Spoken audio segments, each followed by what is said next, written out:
Good evening. Welcome to the Pittsboro Board of Commissioners meeting for July 13th, 2026. I will call it to order and we'll start with a moment of silence.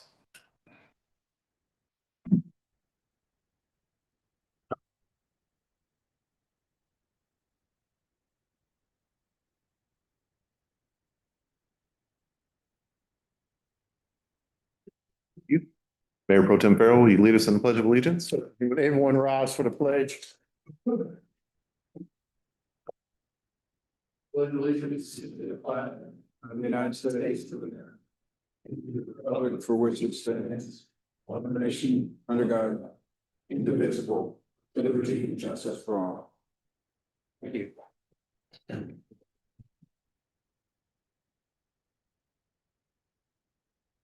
Up next, we have the adoption of the agenda. I do have one change to the consent agenda. We're going to take item 2.6, the budget amendment for affordable housing, and make it action item 6 on the regular agenda. Are there any other changes or additions? Yeah, I have a couple, Mayor Shipp. 2.3. You said 2.6 is being pulled, right? 2.8 and 2.9. 2.3 will be number 7. 2.8 will be number 8.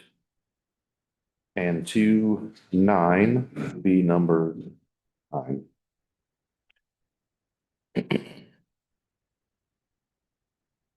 Okay, any others?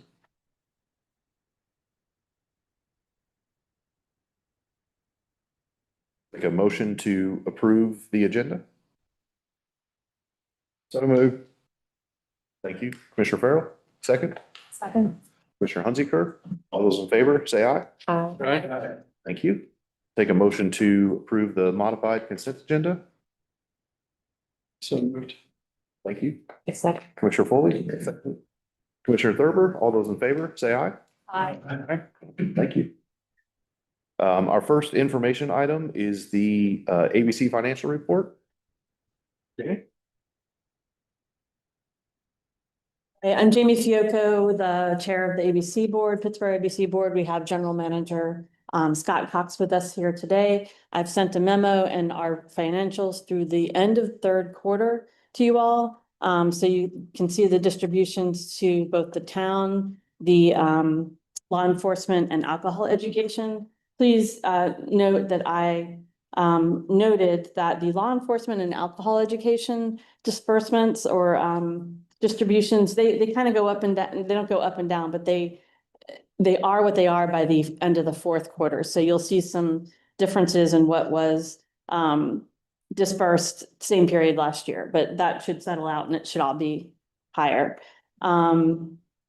And we're looking forward to our next set of financials because that will be apples to apples because our store number 2 will have been open 1 year. It was open 1 year mid-May. So that's going well and it's contributing to the distributions that we can provide to the town. And I think that's pretty much all I have to say. I will note that GM Cox has done a great job because while the country and the state and the surrounding counties are seeing lower revenues, Pittsboro is still gaining revenue, and that's a real success story. Obviously, it has to do with store number 2, but behind that is your support of the system. So very much appreciate that. Does anyone have any questions? Always open to questions. If you have them, you have my information. Thank you very much. You got the great work. Thank you. Jamie, keep it, Jamie, keep forward. Good manager right there. Thank you. All right, up next, we have 2 ceremonial items this evening. The first is a resolution commemorating the 250th anniversary of the United States of America. Whereas the year 2026 marks the 250th anniversary of the founding of the United States of America and commemorates the adoption of the Declaration of Independence on July 4, 1776. marking the birth of a nation dedicated to the principles of liberty, equality, self-government, and the pursuit of opportunity. And whereas for 2.5 centuries, the United States has endured and prospered through the courage, sacrifice, innovation, and civic engagement of generations of Americans who have worked to preserve and strengthen our democratic institutions. And whereas the semi-quincentennial provides an opportunity for Americans to reflect on our nation's history, honor the contributions of those who came before us, recognize the progress that has been achieved, and renew our commitment to the ideals upon which our country was founded. And whereas Pittsboro's own history dates to 1787, the same year the United States Constitution was signed, giving the town a civic history that has unfolded alongside much of the nation's history. And whereas for more than 2 centuries, the citizens of Pittsboro have contributed to the strength and vitality of our nation through military service, public service, volunteerism, entrepreneurship, education, stewardship of our natural resources, and active participation in civic life.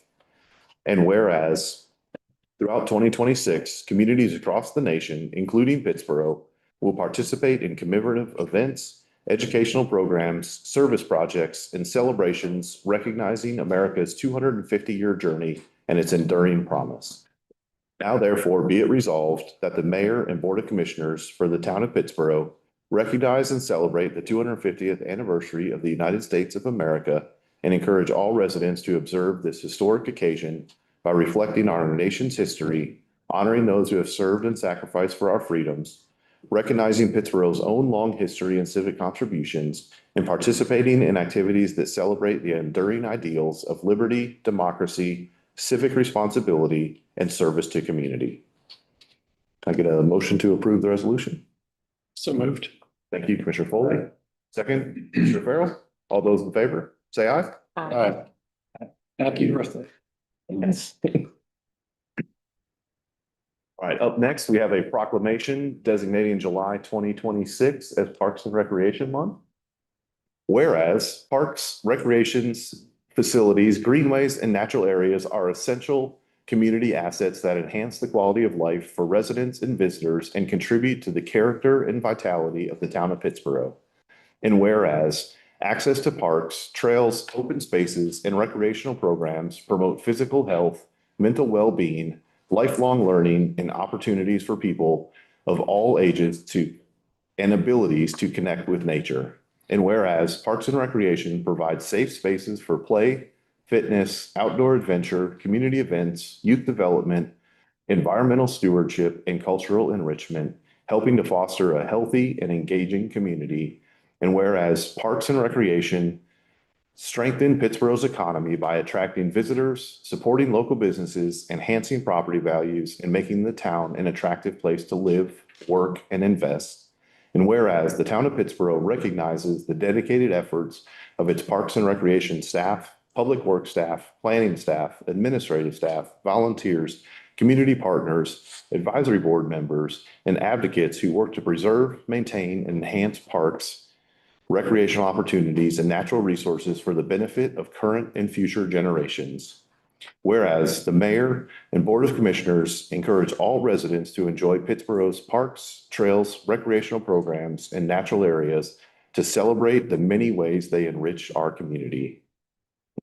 As the Mayor, I proclaim July 2026 as Parks and Recreation Month in the town of Pittsboro and encourage all residents to recognize, appreciate, and celebrate the many benefits that parks, recreation, and natural spaces provide to our community. So thank you, Katie, and all the staff.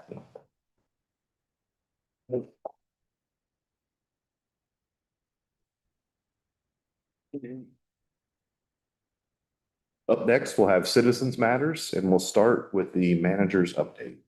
Thank you, Mayor. And in that same vein, Parks and Rec staff worked hard last week to try to get the splash pad back up and going. So that piece will be hopefully installed tomorrow, so we can get that back and running this week. Lewis Freeman Park, if you've driven by, you've seen a lot of activity happen just in the last week. So that project will progress a lot faster now that they've been able to get a couple of the issues solved with the grading and the topo. So that is solved and moving forward. Also working with the county to try to then add some, what will be temporary parking at the beginning, which will then hopefully turn into some more permanent parking in that area as part of this project. A quick update on the community project funding from Congresswoman Fashi's office. We have given some alternatives for that money. If you remember, we got $850,000 through that program for streetscape. Because it's federal money, it can't be allocated to the streetscape project because that complicates what is a state-funded project. But we have found a couple alternative projects that we have. We gave that proposal to them last week, and that's being sent to the Appropriations Committee this week for them to look at. So hopefully we'll get some good news back on that sooner rather than later. Lastly, we are setting some dates to work with the fire department on the fire department merger study. And that was a project that you all funded in the budget that we're now in. And so hopefully we can meet with the consultant and get that off the ground. And lastly, I want to introduce our new planner two, Elizabeth Woodby, who comes to us from the private sector, where she specialized in UDO rewrites, which we very much need. She's already been a huge asset to the organization, and we look forward to seeing what she continues to add. So that's all I have. Thank you. Thank you. Welcome. Glad to have you.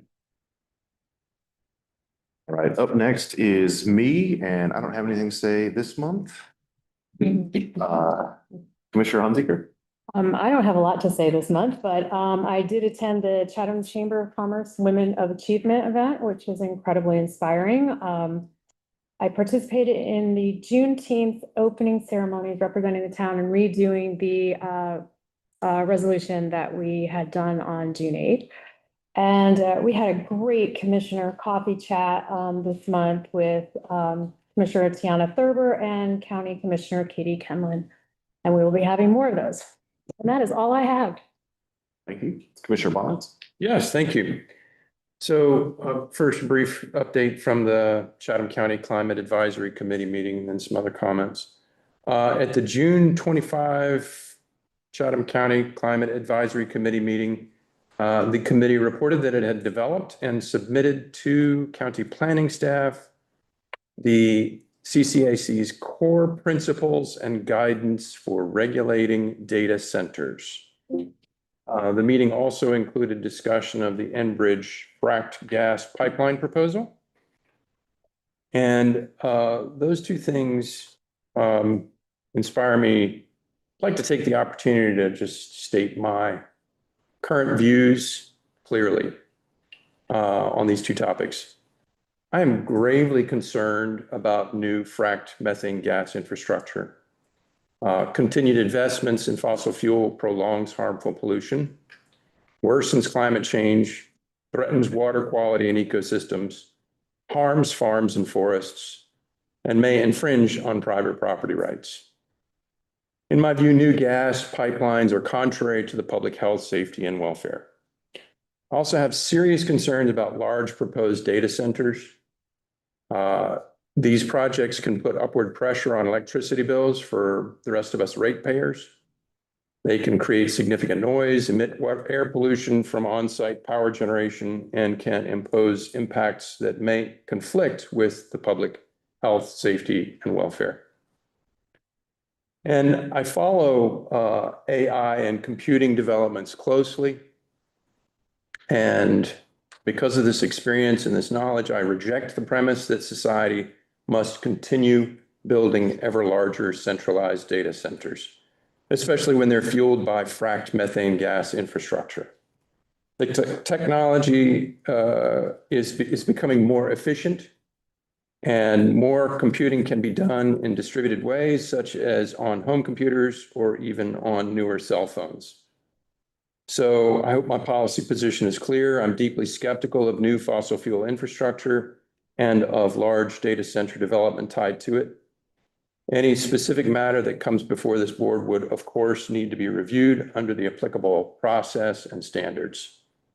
Thank you for hearing me. Just a further couple of items. In anticipation of the next board meeting, I'd like to see if there's consent on the board to set 3 additional agenda items. I'd like it if Amy Allen would come and speak to the board on the invasive weed eradication project at the future Robertson Creek Park. Number 2, I'd like to see if the board is open to a presentation from the local chapter of the Audubon Society.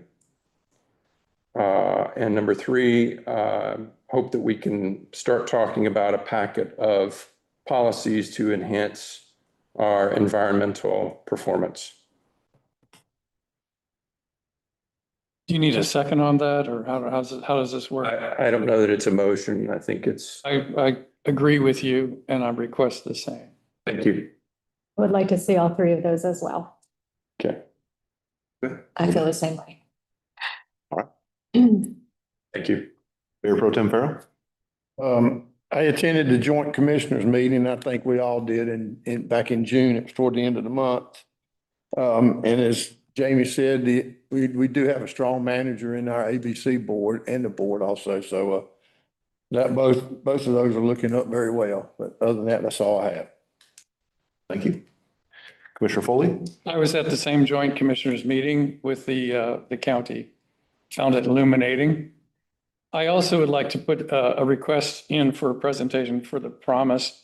It is a condominium-based building in right downtown Pittsboro.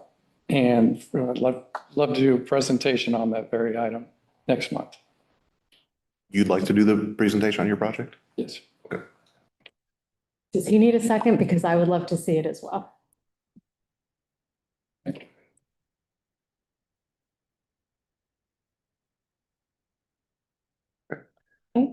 Commissioner Thurber? I don't have much this time, but I did attend the Downtown Pittsboro Advisory Board retreat and update, which was great. It's really, to see all the ideas and all the different demographics in the room who are just kind of sharing their thoughts and what they want Pittsboro to look like, the events that they want to see. It's very inspiring, and I love PDAB. I love Teresa and the work that you do.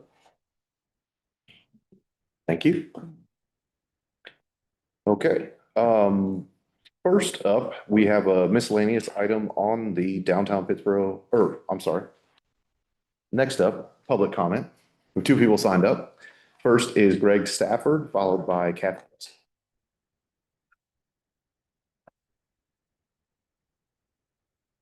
Please state your name and address at the start of your comments. There's a time limit of 3 minutes, which will be displayed on the screen. In the interest of time and fairness, it's the board's policy not to respond directly to comments during this period.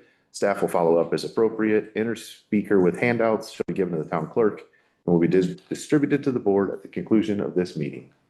Greg Stafford, 901 Jordan Hills, Chapel Hill. And I'd like to thank you guys for listening to me for not 3 minutes, but about 15 seconds. I'm on the Downtown Advisory Board. There is a study by Bolton and Mink that was funded to look at the future of downtown Pittsboro and the property that the county is likely going to be handing over to the town. The advisory board met with them initially and spoke with Bolton and Mink slightly, and we were told that they would then come back to us asking us for advice and observations on this study. Then I saw that it's on for this evening for sort of an endorsement of where it sits. Beyond the scope of this conversation is how unhappy I am with the endorsements for where it sits, but more importantly, we were never given the opportunity to comment on it. So I'd ask that you guys simply delay the endorsement of this study until the Downtown Advisory Board gets the opportunity to fully read it and give our views on it. And that is it. And I'll give all the rest of my time to Kathy. She's more eloquent than I am. Thank you. Thank you. Up next is Kathy Russell. Thank you. I'm Kathy Russell. I'm chair of the Pittsboro Downtown Advisory Board. I'm actually here for 2 reasons tonight. First is to thank the board for your support of downtown and for making us part of the Main Street program and having Jonathan attend and Kyle and Tiana is awesome. And, to have a manager with the commitment to downtown that we have is amazing. Thank you. I had hoped to get on the agenda for a meeting to do this, but that didn't work out. So I did put it in writing. I apologize for not knowing the protocol. My initial inclination was to say, Your Honor, may I approach, but that's my old job, so I didn't know. But Carrie does have them now. I even had slides prepared, so it's just a little recap of the Main Street conference that we went to. And the slides aren't nearly as good on paper, but they do highlight the importance of tax dollars from downtown and how much more downtown businesses bring in than subdivisions or like big box stores. So thank you for that. And my second item is what Greg talked about. PDAB did have a session with Bolton and Mink. They presented the original, the initial thoughts on the plan to us. They asked us for input. We also got input from other stakeholders downtown. We turned all that in, and then I didn't even know that it came back until I saw it on the town board website. So we were told that we would have more input and get to review it, and we haven't. So I would ask that we do have the opportunity to do that. And, I think sort of as a greater measure, just that PDAB, we work really hard and we're all volunteers and it is a lot of work. And I happily do it, even though I have a bazillion other things to do. But if PDAB is just kind of optics or there to approve, unmeaningful things, I don't want to do it. It's not worth my time. So when something this important about downtown comes up and we aren't included, I feel that that's not a good way. If the board really wants PDAP to be meaningful and be a partner in downtown, that it should come before PDAP. And that's about my time. So thank you. Mr. Mayor, I did not sign up on the list, but just have a question on procedure. Well, I guess what's the question? Yeah, so the question is, I do have comments that I would like to make about the UDO item that's on the agenda for tonight. But I don't know, and I did speak on it when it first came up 3 or 4 months ago. But I don't know if you're taking comment on an action item or not. If you're not, I'd like to make my comments during the public input. It's up to the board whether you allow public comment during the action item. Okay with me. I agree. All right. Up next, we have Mayor, can we just have a little verification for the downtown committee that the direction that we were going with this, that it was the county and the town received this first before it went to these advisory boards? Is that correct? Yes, sir. I think that was the intent. Now, Pittsboro was different in that it gave the downtown, or at least staff, allowed the downtown advisory board to have input in their own kind of space. Whereas I think the rest of it was you, as a person in the public, you just came to the meetings that were set. So we did set a public input process specifically for them, so they would have input before a majority of the plan got going. I mean, that was, maybe I didn't explain that, but that was the idea for the board to get it first and the county board to get it first before it went out to the advisory boards. Is that not correct? Yes, sir. That was at least my intent in the matter, because the plan as a whole was designed for this board and for the county board. And so it seemed proper for you all to see it first.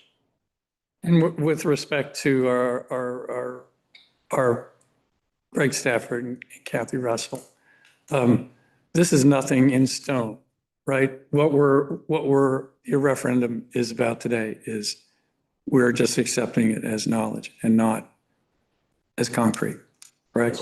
Anything that's being presented tonight won't be agreed upon unless we wanted to. And so we value you guys. Absolutely. And know that we value your opinions. I know how hard you worked on it too. Yeah, and claim 15 seconds of my time. Let's get into the item and have it presented and not respond directly. So Jenna, can you come up and we'll start the item, please? Good evening, Mayor and Commissioners. We have the downtown pre-development project, the final deliverables here for you tonight. The last update you got was in April at the budget retreat, and we have our consultants here to present the final deliverables. I do want to just add one, touch on the previous conversation. We have a resolution for support, I believe is the wording, but we were very intentional with the wording because we didn't want to get tied to one specific thing. So our consultant team worked very hard on their deliverables, and then the county and town were very intentional with that wording. And with that, I will let the consultants. Hey, thank you, Jeff. Hello, everybody. Can you hear me okay? Oh, good. It's a pleasure to be with you all tonight, here at the end of our process for analyzing the collection of public properties in partnership with Chatham County. It's been a year-long process, as you are aware, and as we've just been discussing, it's been involved a variety of types of engagement, input, and analysis to arrive at this point in time. This is not a plan. This is nothing set in stone. This is research. This is diligence. This is investigation into these many properties, all of which have a tremendous amount of value and potential to transform your downtown, so that when we move forward with our decision-making for each one of them, we are doing it with as much knowledge as we can possibly obtain into what is possible for these pieces of property. So without further ado, next slide. Wait, here's this one, right? Your name. My name, I should probably do introductions, but let's get this worked out first. There we go. We can advance. My name is Alan Davis. I'm an urban designer and project manager with Bolton and Misc. I'm joined tonight by Jeff Bandini, who's with Innovate P3, and Albert McDonald, who's with Studio 310. If I need them to come up for any reason to answer any questions, I reserve the right to call them up. Sorry about that. Let's see here. So as you all know, you've seen this map a few times. This is a collection of public properties that are owned by a variety of entities. But previously, there were 6 clusters of properties. We have now created 7. And by the reason why we have 7 is that we've divided the McClanahan blocks, D and E in this map, into 2 separate parcels. One of the main reasons why is they were just so large in terms of visualization, but they each have their own kinds of recommendations associated with them. This grouping of 7 clusters constitutes 23 parcels, approximately 28 acres, 20 of which are owned by Chatham County. As we've said before, many times they're centrally located. Most of them are highly visible. They all have a variety of unique conditions associated with them beyond just size. Things like visibility, the amount of frontage, the various buildings that are on the site that are maybe worthy of adaptive reuse, adjacency to open space, all kinds of various factors associated with each of the individual clusters of property. Our process is generally 3 phases. We do a discovery and diligence phase where we really think that we leave no stone unturned in terms of our research. We put boots on the ground, we visit the sites, we do all kinds of investigation, option testing into them. We do a market analysis, we determine a technical highest and best use approach. And of course, we do as much engagement as we possibly can do so that when we are receiving a variety of inputs and then synthesizing those inputs, and for our next step, which is to make sure we're heading in the right direction. Step 2, the confirmation of direction. That was our last meeting. We got a lot of nods to move forward. We think we were on the right path, and that kind of led to our final deliverables. Our final deliverables are multifaceted. You have the executive summary, which is a synthesis of all of the inputs and all of the findings, high-level summary of how we should move forward in terms of sequencing of sites, challenges that may remain, recommendations for even off-site improvements that may be considered as part of how to better position these sites. Then there are individual development opportunity summaries that are derived from the technical diligence. That's just a snapshot of each of the properties that, again, encapsulate and capture all of the things that are going on with them and provide recommendations for how to position them and move forward. Along with that are the conceptual development scenarios. This is a variety of ways that we put a pencil on paper to figure out what can be built onto the sites, how it needs to look, how buildings need to be situated, how they need to be related to open spaces and mobility elements such as trails and streets. Then we have the public engagement summary. This is what you guys received last time that we met, along with the market study. These are our main inputs in addition to direction from you and other points of contact in the town. This slide speaks to our engagement process. We did hold one event in person, two sessions during that day, where we had maps and boards explaining what the sites were, explaining all the relationships around the sites. And basically went through a dot and post-it note exercise, met with everybody that walked through the door, talked to them about the project, got their ideas on what needs to be developed for the project, buildings that need to be preserved or don't need to be preserved, things like that. And from that and other forms of engagement, including pop-up site events, a community-wide survey, meeting with PDAB, we synthesize all of these inputs and put them side by side with a technical market study to develop our scenarios. We also created this vision. Now, this is not a plan, this is a vision. And why did we create this drawing? Because that actually specifies to a potential future partner that you are serious about this, that you have intention for completing your downtown, that you have, the drawing is vague enough to indicate that you want to do something with these parcels, but it's not so prescriptive to say thou shalt do these things, right? This is a napkin drawing. But there are things indicated in this drawing that kind of behave a little bit like a master plan, where you've got a really strong, well-connected downtown that's highly walkable, kind of behaves like an urban village, if you will. You've got two offshoots of downtown, one on the north, one on the south. The northern site is the pop-up park, which, as I've said before, has kind of a side street condition that you'll want to capitalize on. That site, as you can see in this drawing, is big enough to hold structured parking. It's wrapped by multifamily residential. I wanted to show that because just to indicate how big that parcel is and what it can do. That's not necessarily our final recommendation. Down to the south and on C, on the fire station site, you have the fire station itself and also the development opportunities that surround it and the important features that are next to it.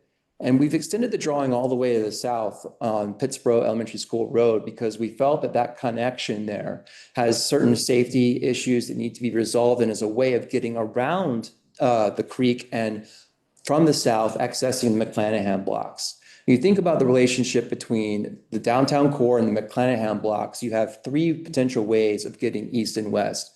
One is on West Street, where you have F. F is one of our sites, and I imagine that as a stepping stone to keep people walking from the heart of downtown onward to the McClanahan blocks. It creates a little bit of activity that is in itself a destination, but again, enough activity to keep people walking and to encourage them to keep going to the McClanahan blocks. McClanahan blocks, as we've said before, have a tremendous amount of potential, just based on their location, the amount of land available, and just the possible configurations associated with the parcels. I'm definitely going to go into more detail on all of these sites. I just wanted to talk through the overall vision. And, really, we have to be really clear about what this is and what this isn't. And I said it's not a plan. We use terms like this is not set in stone. This is really for recommendation only. These are really sketches. They start with sketches, they're refined sketches, and they stop right here at these massing diagrams. And we do so for a reason. So we don't want to create too much specificity in these potential development outcomes because we want to see what our potential private sector partners can do for us. We want to leverage the talents and the capacity of the market to be able to deliver the product that you want to see in your downtown, right? So we want to leave enough room for that flexibility. We provide some guidance. We provide enough information to say that we're serious about this. And we provide some diagrams to indicate how we want these sites to behave. Some minimal functional criteria that we think would create success on all of these clusters. So I have a kind of a funny thing here where one of my colleagues, and I won't say who, has said that he will give me $1 million if I'm able to get through all of these scenarios in less than 15 minutes. So I'm going to start my clock. Yeah, I can tell you, yeah, right. He said the conceptual development scenarios. But the reality of the situation is that each of them do warrant a lot of time. I could talk for an hour about any one of these sites. So somewhere between $1 million and an hour per site is where we're going to land on the rest of this presentation. So each of these sites are kind of the cover page is this map. These are the same exact maps that we use in our engagement process. They're a little bit more than an aerial image that you might find on Google Earth because A, some of those aerials are out of date. They don't reflect existing conditions. And B, some of the place names really aren't accurate. So we wanted to paint a picture in a simple way to help people understand what's going on with the properties, where they are, what's next to them, what are some of the open spaces or hardscapes, where's the tree coverage, things like that. So there's more simplistic diagrams. They're also kind of preceded by these existing conditions perspective views. And we do this as a way to capture existing buildings, to indicate the relationships of adjacent buildings, particularly in terms of massing, and why we're situating certain things where we've recommended for them to be situated. Here in what we're calling the Courthouse Square, for a lack of a better word for now, I'm sure we'll come up with a great name for it in the long run, but really this is the heart of your downtown. We all know this. It's currently occupied by 3 relatively large obsolete buildings that are single to two stories, excuse me. There's a building, the county administrative building was really right in the way of what would really want to be a continuous north-south axis from courthouse to courthouse. There's surface parking, there's suburban building typologies mixed into the block, and right across the street is the southern part of what is your main street, which is Hillsborough. Actually, Sanford Road on this side, excuse me. Our primary scenario, really, in terms of an urban design strategy, is to open up that north-south axis. Secondly, we create a civic open space on the west side of that axis. This is about a 2-acre open space. It gives you a lot of opportunity to really have a civic square. It could be as green or as hardscape as you want it to be. The main theme here is that you're able to visibly and from an access point of view, navigate north-south from courthouse to courthouse. So it really opens up which is essentially a utility easement. And you have a building now that provides a street wall along that open space. We envision this to be a vertical mixed-use building, so it's retail on the ground floor that complements the retail that's across the street on Sanford Road. So essentially, you have a square that's flanked by active uses on all sides. I may have talked about this before, but now I have a visual to sort of back it up, is that what you have here is a block that can have parking in the middle and buildings all the way around it. So that on the outside of the block, along the streets, you have active space, building that goes right up to the street, it activates the street, and you have parking that's concealed in the middle of the block. That parking can be surface lot, or it can be structured. And that is generally what's going to dictate the amount of public parking that you could have there, along with how tall these buildings can be. So we're generally envisioning to be 3 to 4 stories. There's a lot of opportunity for density here. These could be this could be office or residential, or it could be a great place for a hotel.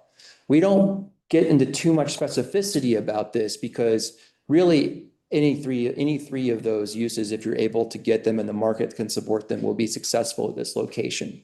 You can imagine there being great residences here. You can imagine this being a great place to stay if you're visiting town. You can also imagine this to be offices, mainly administrative or professional office, that are complementary to the courthouse. I've also included a building on East Street. There's a surface parking lot gap on East Street, and it would be great to fill it as part of this complex. And then the difference between these two scenarios is very subtle. Whereas one has a building in the open space, which would be sort of what you might call a jewel box building, where it's activated on all sides. It could be a single-story restaurant or a 2-story restaurant, perhaps even a bar on the roof, or a completely open space, right? Free of a building. But either way, you still got buildings on both sides of the open space. The conceptual framework here, again, I've talked through all of this, that north-south axis. You really want to make sure people aren't crossing the street in the middle of the block. We've actually pulled some of the building massing back from the historic courthouse to respect it and to make sure we're not putting a bunch of mass up against it, things like that. All right, ABC store. ABC store is about 1/3 of an acre. It's very small. It doesn't leave a lot of options on what you can do with it, but you can do some things. And really, it's a great way to improve this intersection and to enhance the safety of it and the walkability of Sanford Road extending further to the south. So here's the existing condition. You know it. It's a single-story building with a surface parking lot. One of the things that we're proposing is a pretty straightforward adaptive reuse, but a cleaning up of that parking lot. This may result in less surface parking spaces, which you may need to pick up in another location. That could be on-street parking, could be adjacent surface parking, but the ideal situation here is to improve that frontage, the frontage of the building, the relationship of it to the street, and then how that parking lot itself relates to the intersection. Because right now you've got parking that goes right up to the sidewalk, and you want to create a little bit of relief for pedestrians who are waiting at that intersection. More aggressively, you can fill up the whole site with a building. Now, this is really going to require you to have an alternative parking strategy. Again, you know, what you see in downtowns is not every building has their own parking. You see a district-wide strategy. So why should this be an exception? This gives you the ability to actively program that corner and to continue that walkable streetscape from north to south. But again, you'll have to think about where parking would be located. Now, we decided to get a little ambitious here, where we provided parking underneath of a building and with a small ground floor commercial component that could also be perhaps a lobby space that would include an elevator and a stair that would get you up to the upper floors. A modest 2-story building could be residential, or this could be office. If it's residential, you're really into sort of loft type spaces, higher end, to make the deal work is generally how this may go. But the whole point in here is that this is now parked on site surface parking underneath of the building. Now it does create a very narrow ground level space. So you have to really be creative and seeing if you can activate that. Perhaps you can get a coffee shop in there, or perhaps it could really only be a lobby for the building. But you also see here there's relief against that corner where you've provided a small corner open space there. That's number 6. This diagram is really funky. There's a lot going on here. All that's to say is that there's an opportunity to connect to the rear service areas that are common on the remainder of the block. There's an opportunity to think about curb extensions or intersection improvements, because this is a very important intersection in this block and this downtown and your downtown. There's also this sort of interesting sawtooth pattern that's happening with the setbacks that we've replicated, things like that. So architecturally and structurally, how does this new building fit into the fabric?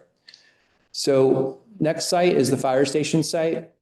So a couple of scenarios here. You've already seen these, but just as a recap, one of them is an adaptive reuse. One of them is going to be housing on this fire station site itself. And then the other, again, is more ambitious. It takes up the whole rest of the block. Now, that assumption, and I'll get to it, is really just a long-term strategy that you may consider with adjacent property owner participation for a larger development scheme, right? So we don't want to limit ourselves at all times to only the properties we control, because there's a lot of ways, especially in the future, to envision and enable something bigger and better if that's the desired direction forward. So on the fire station itself, it's a pretty simple, straightforward adaptive reuse potential. But what you really want to do there is start to clean up the parking that's around the edges, both on Womack Street and behind the building on Fayetteville Street, because after all, this is a building that's been used for a fire station and firefighting in a more kind of utilitarian manner. These are large driveways, mostly concrete, lots of impervious surface. They're not designed for, parking associated with a brewery, for example. So you'd want to kind of clean that up. You also see in my diagram later that, this is a pretty substantial gateway coming into downtown. So anything you can do architecturally to make it significant on that corner to present itself better to downtown, it would be a win for the site. One scenario we tested here was basically a row house concept, and this could be live work where you have a small non-residential space in the ground floor of the building. It could be, occupied by the owner of that unit, for example, a small hair salon or a coffee shop, things like that. Thinking about this kind of small, intimate scale that you already have in your downtown. And behind this, you can't really see very well, but it's all parked using garages under the building and some surface parking in the back. This was our preferred scenario for just redeveloping the fire station site itself. Again, cleaning up the parking and then tying into some of the adjacent relationships there. This is the bigger, more ambitious scenario. Now, why did we think about this? Well, because you've got a lot of underdeveloped land also located on this block. But you can grow this project to be more attractive to more developers if this is your vision as a vertical mixed-use development product with some structured parking. It provides obviously more units onto the site, more opportunities for ground level commercial. And you'll see here, and we preserved the Marcel's Pizza building here, and we've entertained the idea of there being shared parking in the middle of the block associated with this block. And then on number 3, I don't know if I have a laser pointer. There it is. Number 3, you can envision a small, intimate open space where both Marcel's Pizza and the future tenant of that ground level commercial space can serve out onto it. So think about cafe seating, activated plaza, things like that. It'd be very successful for both entities. So again, it's more ambitious. One of the things that we would take further in a long-term strategy is to completely wrap this building, all the way around. But what that results in is something that is, a little bit larger than we want to see for downtown, but it is possible to develop that entire block with all of the property owner participation. Okay. Looks like I will not be a millionaire tonight. All right. So then this diagram speaks to some of the performance criteria, right? We want to extend the Sanford Road streetscape, extend that walkable environment as far south as we possibly can. I talked earlier about going all the way down to Pittsboro Elementary School Road, improving that intersection and then wrapping around and getting to the McClanahan blocks from that backside. This is really what that talks about. So we'll move on. All right, speaking of the McClanahan blocks, these are the biggest and best, in my opinion, in terms of the potential, right? I've talked a lot about that already. Before I get into the details, though, I want to point out a few things, and these 2 diagrams really spell out two things that I think are really important and that are driving these scenarios. Number 1 is the adaptive reuse potential of 3 buildings that are located on these 2 blocks. The former elementary school gym, which is a gorgeous building. Number 2 is the old sheriff's office, or its existing sheriff's office, but it's created by architect Burns architect. Sorry for not remembering that. It's a very interesting structure in terms of the modern intervention that Pittsboro and other towns like it experienced in that era. And number 3 is what we call the hardened building, which is the Emergency Operations Center. All 3 of these buildings, from a structural point of view, and even from a character point of view, have the potential to be adaptive reuse. Now, you can imagine that if we take all 3 of those buildings and we run a variety of scenarios, you're going to get a multitude of permutations associated with different site plan configurations that are possible. So we've made a few assumptions to get us to this point. The second diagram is the balance of developed area to open space area. When you look at the amount of open space that already occupies these blocks, the potential to connect them, improve them. We've got the Parks office that's now moved into the former Raffi building. There's a lot you can do there to make that open space system more robust and have it be a complement to the new development area to the north, again, which is already developed for the most part. So that we thought that was a really nice way of illustrating that balance of developed and open space north and south.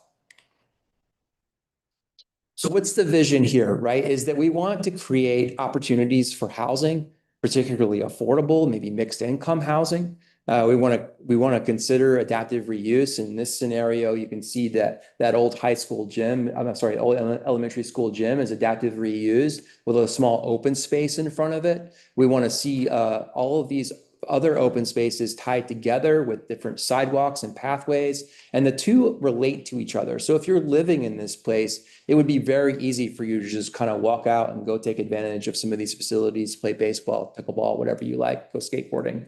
But really what you see here, just like in the civic core that I talked about, are buildings that occupy the perimeter of the block and front really well onto the streets. And then what you see is a newly renovated McClanahan Street. And I'll talk more about why that's important later. You also see an east-west street cutting through this block that kind of takes on the shape of the baseball outfield there, but for good reason, because you're able to actually get a good layout. One of the things I'll also talk about is this surface parking lot here and how we've expanded it and made better use out of it, formalize it, and enhance the pedestrian flow to and from it. And then also the Habitat for Humanity owned parcel here and why that's configured the way it is. And that's essentially because, you know, for whatever reason they weren't ready to participate in the grand scheme development deal in the near term, you could develop the rest of it and leave that, or you could handle that in a different kind of ownership regime. Won't get too far into those details, but there's a reason why that's sort of carved out yet integrated like that. So that's the overall vision. And here's the three-dimensional view. You can see that buildings are generally 3 to 4 stories. We didn't go too crazy, but it is a place that you can achieve some density. There's selective adaptive reuse. In this situation, we're playing with the idea of preserving the shell of the hardened building and growing units up out of it. You've probably seen examples of adaptive reuse that has new structure added to it. It's a nice architectural complement of one another. The gym, which reads really well in this scenario where you've got an open space in front of it, the expanded parking lot, talk more about that right now. What you have over here is the elementary school parking lot, which is essentially 3 bays in width, that is half of a parking lot. And you've got a piece of this parcel, which is just coming over here, which really wants to be the remainder of that parking lot. Now, why am I talking about a parking lot when I've got all these great buildings that I need to go through? Well, all of these buildings park themselves. This building is what you're going to have to consider in terms of its demand on the parking load within the mixed-use development. What I mean by that is if you want it to be a food hall or something that's going to attract a lot of people, you're probably going to need a little bit more parking than this, right? And that's why we're thinking about this, is that maybe there can be some shared parking scenarios, maybe there's going to be some pedestrian connectivity to and from them. So really, where you're going to need this surface parking lot is really where you're going to have to make some decisions about what this wants to be. Now, this could be something more passive, like a art center, and it wouldn't require so much parking. And it's also a nice way of me telling you that all of these buildings and this density can park itself. It doesn't necessarily need an off-site parking situation like the ABC store does. Is that my timer? So, and I will speed this along. I apologize. Like I said, I could talk for an hour about any of these, but here are the existing buildings in McClanahan blocks west. Here's a little bit more detail. We want to provide maybe entertaining a rooftop amenity deck that you can oversee the baseball games going on. Here's that parcelization that I was talking about, where the Habitat for Humanity piece is probably considered separate. A new east-west street that gives the block better connectivity. So we think we've reached a satisfactory arrangement here that reflects, you know, all of the sort of values and input that we receive, plus the market potential. And again, it's just a great place to achieve some density in housing. Moving on to the east block, same kind of thing. Generally from an urban design perspective, buildings that front onto the street. We've got a scenario here that does preserve the existing sheriff's office building and repurposes the frontage of that one, similar to the old high school gym as an open space. So again, we provided some flexibility in what you can ultimately do with these sites while meeting the vision that we've heard. So last two, I promise. This is what we've been calling the old library site, but it's really the county IT office and MIS offices where you basically drive through to pay your tax bill. And then this is Lewis Freeman Park on the back, which is, as of today, currently under construction. And then West End Kitchen. So this is that stepping stone that I was talking about, where you, with just a little bit of intervention, you can provide some activity that relates to the street and keeps people walking from east to west, and really synergizes with the great activity that's already going on there. Parking would be plentiful in a small intervention like this. You could adaptively reuse the IT office. Or it can remain IT office for the foreseeable future, or it could be converted into something else quite easily. Parking opportunities around it and connectivity to Lewis Freeman Park. Over time, though, you may decide, or immediately you may decide that IT office is not worth adaptive reusing, or it could be constructed as another civic amenity. In this case, we're showing it as a fire station because throughout our process, we understood that if we're going to be taking away one fire station on one of the sites, we need to put it back somewhere else. And generally speaking, a fire station is needed in this part of town to service this part of town. So that's why we're running this scenario. Now, the fire station design is just shown as a simple apparatus bay. That's not to indicate the architectural style at all. It's just showing it and how it would perform on the site.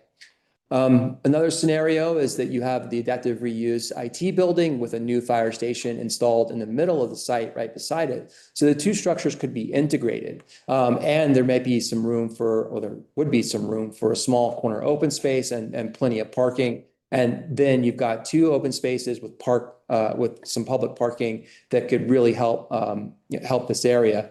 So one thing I wanted to point out is this is like a community center, for example, and you did want to park here to use that, you would just simply walk around in front of the apparatus bay.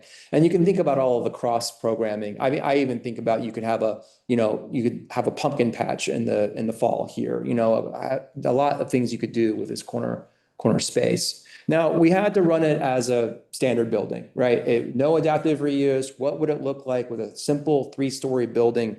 Really that you see in a lot of other places, right? That basically, again, continues the frontage of the walkable Main Street, and then considers how much yield you would get out of a pretty straightforward building, right? The pop-up park. For the pop-up park, we all kind of know it. It basically it changes grade substantially from north to south. Sorry, I don't have my street names on here. There are some adjacencies in terms of what the block could share. You'll see that in our phasing. There's this side street condition that I keep talking about where you've got some commercial activity along that side street. Our first phase, and this is where the main scenario we ran, was for a boutique hotel that would have an active ground floor component that would complement the side street condition. Again, because of the grade change on the site, it's a really great way to kind of tuck and hide parking, whether it's surface parking or parking under the building or the whole thing is a structured parking facility. Again, taking advantage of that grade change to be able to access it from both sides. But you'll also see in the diagram that we want to promote as much as possible continuation of on-street parking. So this is a kind of an articulated mass that's done in an interesting way. It's got some rooftop amenity. It's got, again, commercial on the ground level between the parking and the street.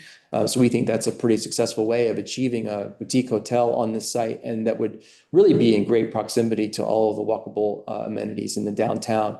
Now you can see that we jump pretty quickly from phase 1 to phase 2, right? And this is property that we do not currently control, but we wanted to entertain its eventual expansion and integration into the project. The reason why is because this is also a good place to achieve some height and density. There is a single family structure over here, but generally speaking, you've got multifamily, you've got a church, and you've got an employer over here. So it's a really good place to start building out this generally underdeveloped part of town, or this underdeveloped site, excuse me. Let's see. And then last I'll leave off, which is the framework for this one, where, the sites relate to each other. They can share parking. There's opportunities to expand on-street parking on both of the streets. And you really want to encourage that, the continuation and further development of that side street commercial activity. And that's all. I can go back to any slide. And of course, I can dive into any questions or levels of detail that you have. And I am not a millionaire. How long did you take? What was the number? 23 minutes. Okay, that's good. I like that, Alan. Try. Any questions? A general question, and it's more towards the board and staff. But Candace and I were talking about a larger plan for Pittsboro. And I'm thinking this is an incredible effort, but all of a sudden we have other elements that should be included. For instance, Chatham Mills, there's been a sale. There's also Roberts Run, an affordable housing community just to the east of these homes here. And finding a way of including those items to make the town that much more enhanced. I see the value of the hill from Thompson Street up to Chatham Mills as being an incredible asset to the town. We can tie that all together. I think it would be an incredible advantage and an attraction. Jenna? On that.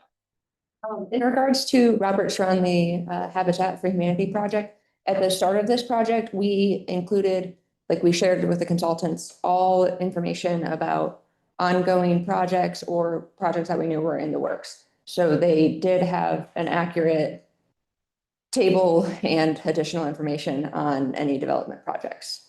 It doesn't 100% address your. Yeah, it doesn't, but my point is that we as a board should be thinking about the vision of not just this Bolton and Menk brilliant presentation, but we have to think a little bit more globally now. Where do we want to go with this town? And that should be something that we should be considering, pointing us in the right direction.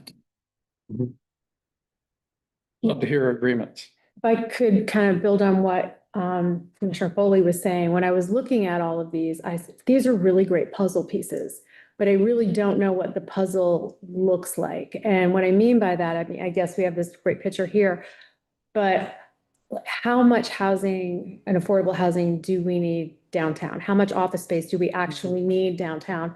Because there are some scenarios that jumped out at me and I said, oh my God, these are great. But if we do this one, well, we don't need this one. So I'd like to kind of see something that tells me what we need. And I think that what we're really going to need downtown is a focus on residential and affordable and attainable residential, because that is what supports downtown. If we have all these residences in there, I think that's where I think that's what's going to support our downtown business. I think that's what's going to support our tax base. So I would like to see the concentration on that, but I don't know what the number is. And with all of these, they're great, but I would kind of like to have a better idea of what the town needs. Well, thanks. So the scope of this was a county-town partnership project. So I think what you are looking for was a little beyond the scope of this specific project. We also, with the market study, I might turn to Alan again, but with the market study, I believe that one of the reports that they gathered data from was, had affordable housing numbers.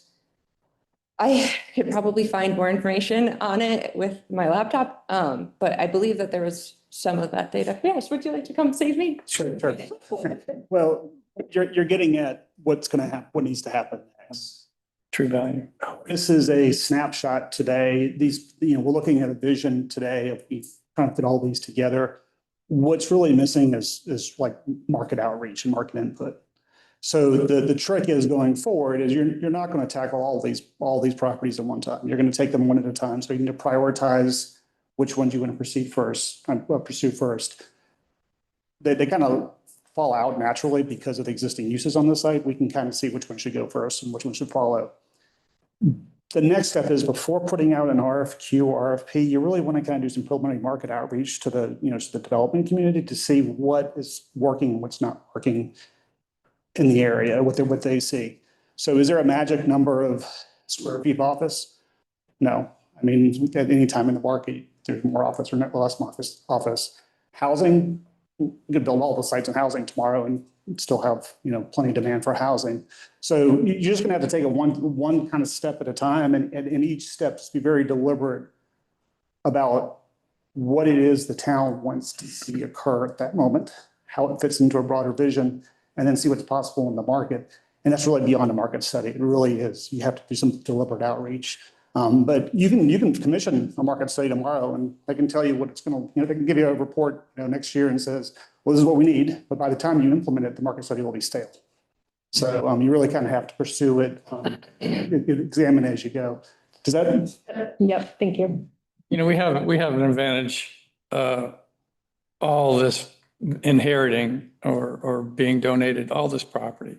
And there's not many towns in the United States that have this advantage of such density right downtown Pittsboro. I think we're on the right track, but I think we also need to think globally. What's next?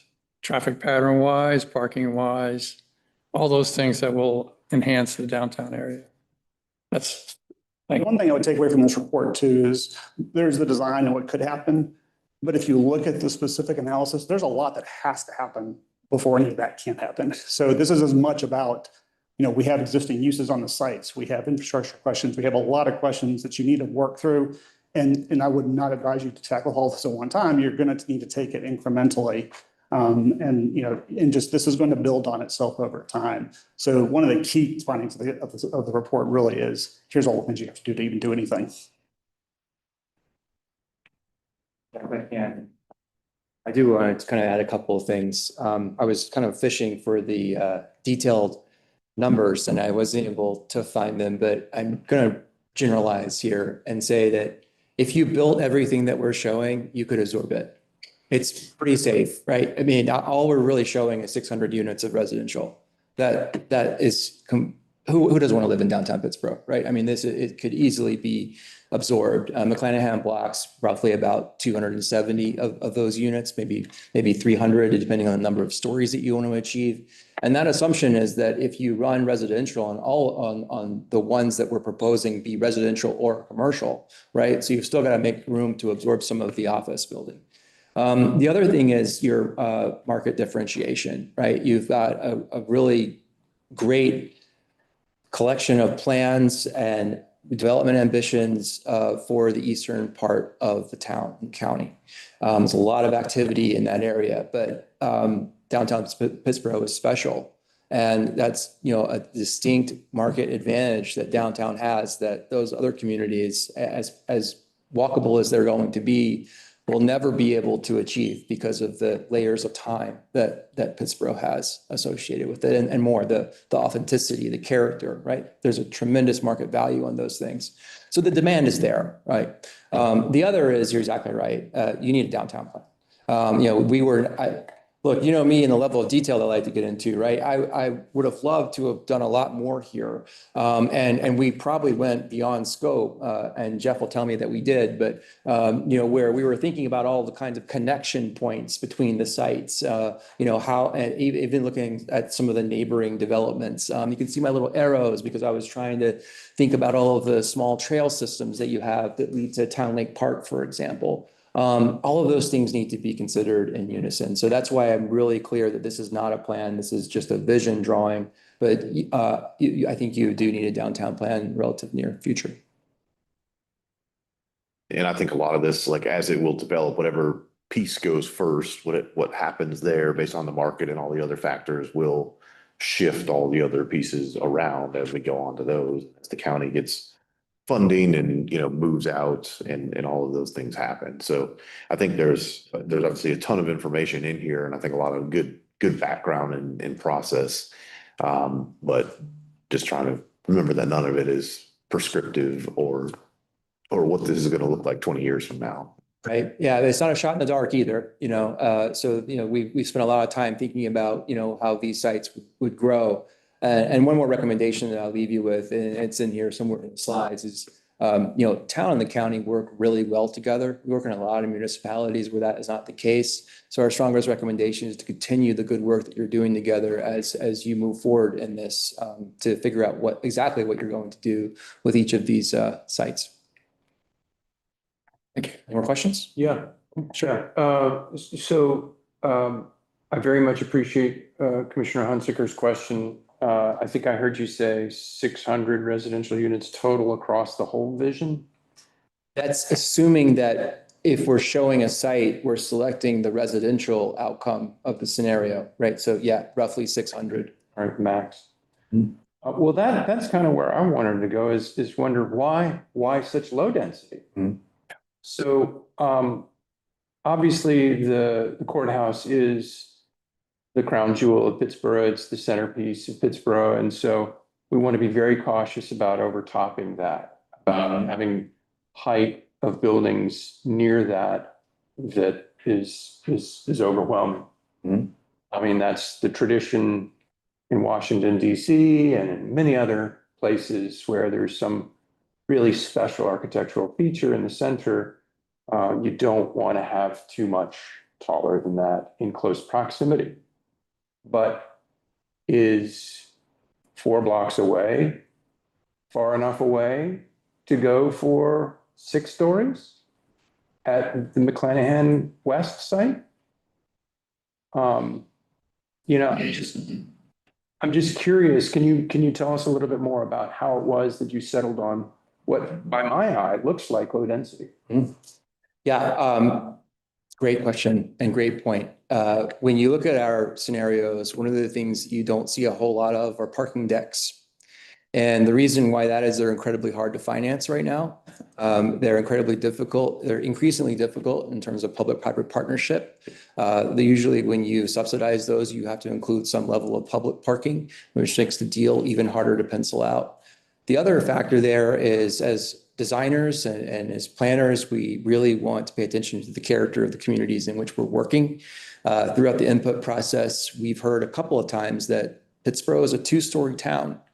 And so we thought that we were already challenging that notion and introducing few more development typologies, a slight increase in density that is also respectful of the fabric that you already have. Now, to your specific question, is the McClanahan blocks were a place where we could achieve taller buildings? Absolutely, yes. Because you are far enough away from the core of town. There is not a lot around it that would be adversely impacted by a tremendous amount of height. And you could achieve height on the site and then taper down to any adjacent sites that would be affected by that. That's why I celebrate the McClanahan blocks, because it is a place where you can go taller if you want. And of course, you can get that number higher. But you want to be careful that you're not getting the unit count so high as to necessitate structured parking. Because, you know, and this will be up to the developers, right? They're smarter than I am in many ways, because just what we're seeing right now in the market is not, it can no longer really support too many what you call Texas donuts. And I don't know that you'd really want those in your community as anyway at this point. So that's why we went something a little more modest. And, you know, it's really up to y'all to figure out how far you want to take it. You kind of shot down what I was going to discuss a little bit. Was as a previous downtown owner, all I've heard from everybody downtown is parking. Parking has been an issue in Pittsboro for 70 years that I know of. So that's a big concern for downtown Pittsboro. There was a parking study done relatively recently, and our recommendations are consistent with that study, is that it really needs to be an all of the above strategy, that you need to find places where you can have centralized, but parking that is visible enough to be safe, but not located in a way that kills your street and it doesn't, you know, where people don't want to continue walking, where vehicles overwhelm the street, which is why we're kind of redeveloping that civic core into a civic space. Structured parking, sure, but you got to have a site that's big enough to hold it. You got to have a lot of capital injection to be able to build it. So that's if you can afford to do it, sure. That site A is a great place for that, because you're able to, if you're able to afford a deck and have a development deal pencil, that deck will be tall enough to support everything around it, and it'll be hidden, so you're not looking at the side of an ugly parking garage as you're walking down the street. Maybe D and E, but they're far enough away that it really, you know, you're not going to get, you may get an apartment developer that would build a deck right now there, given the site size. But back to the all of the above strategy: on-street parking, transit, rideshare, alternative ways of getting around. Really, it's all of the above, but really what you have to put first is the physical fabric of downtown and making sure that you have something that is walkable and not unsightly as a result of having surface parking. Just to leave you with one thing, there has to be a parking deck in any RFQ that goes out. The town will be asked to pay for it. So, you know, to the extent that a parking deck is required, you really want the private sector to bring that option forward. But I see this happen a lot of times in small towns around the country. It's like, well, we want parking decks, and the developers can say it's fine. There could be hybrid answers to that. My pricing, my research is between 24,000 to 30,000 a parking space, which is per space. It's profoundly expensive. However, there are government, like Robert Reeves has a bill right now for $50 million rotating funds for affordable housing, infrastructure parking. And we could use that. That's one alternative. Public and private mergers is another. So that's something that I'm considering using with the promise that downtown space with 420 units, 2 buildings, 5 over 2, 5 residential, 2 commercial, parking underneath, and then a parking deck that's both county, town, and government financed and private financed. So that's a blend. You can do, those are all options. Density is key. If True, yeah. the more you can build, the more financeable it becomes. Exactly. And so I asked many times during this project, does that building park itself? Does that building park itself? So the project that I'm working on right now, when in section D, that's where the police department, the sheriff's department is. Topographically, it's relatively low, right? It's about 120 feet below the base of the courthouse. So that would support 6 or 7 stories. And a parking deck right behind that would be an appropriate spot. You have the McClanahan Park right there. And so I think it would be walkability. It's just 2 blocks from right downtown. So something we can consider. Yeah, and as part of this conversation, I glancing back up at the map, I failed to remember that I show a parking garage on the pop-up park in this scenario, just as a way of showing how it fits. And, you mentioned the grade associated with the site that you're examining, that's a good way to conceal a parking garage. Parking garages are very successful in downtowns when they're wrapped by habitable space. Thank you. Any other questions or comments? Thanks for the opportunity to work on this. Thank you. Yes. We've learned a lot about Pittsboro and Chatham County and the working relationship between the county. Oh, why don't you come here, move here? You're invited. I'm gonna live right there. When I started working on this, I actually brought my wife out to Chatham County and we toured all of Chatham County looking for houses. That's great. Thanks for your help. Thank you, Alan. Thank you, Jeff. Thank you, everybody. We have a recommended resolution as well. Yeah, before we move on to a motion, I wonder if we might move past questions and into a little bit of discussion. I just wanted to share some thoughts in reflecting on this, that it's very exciting. There's so much potential.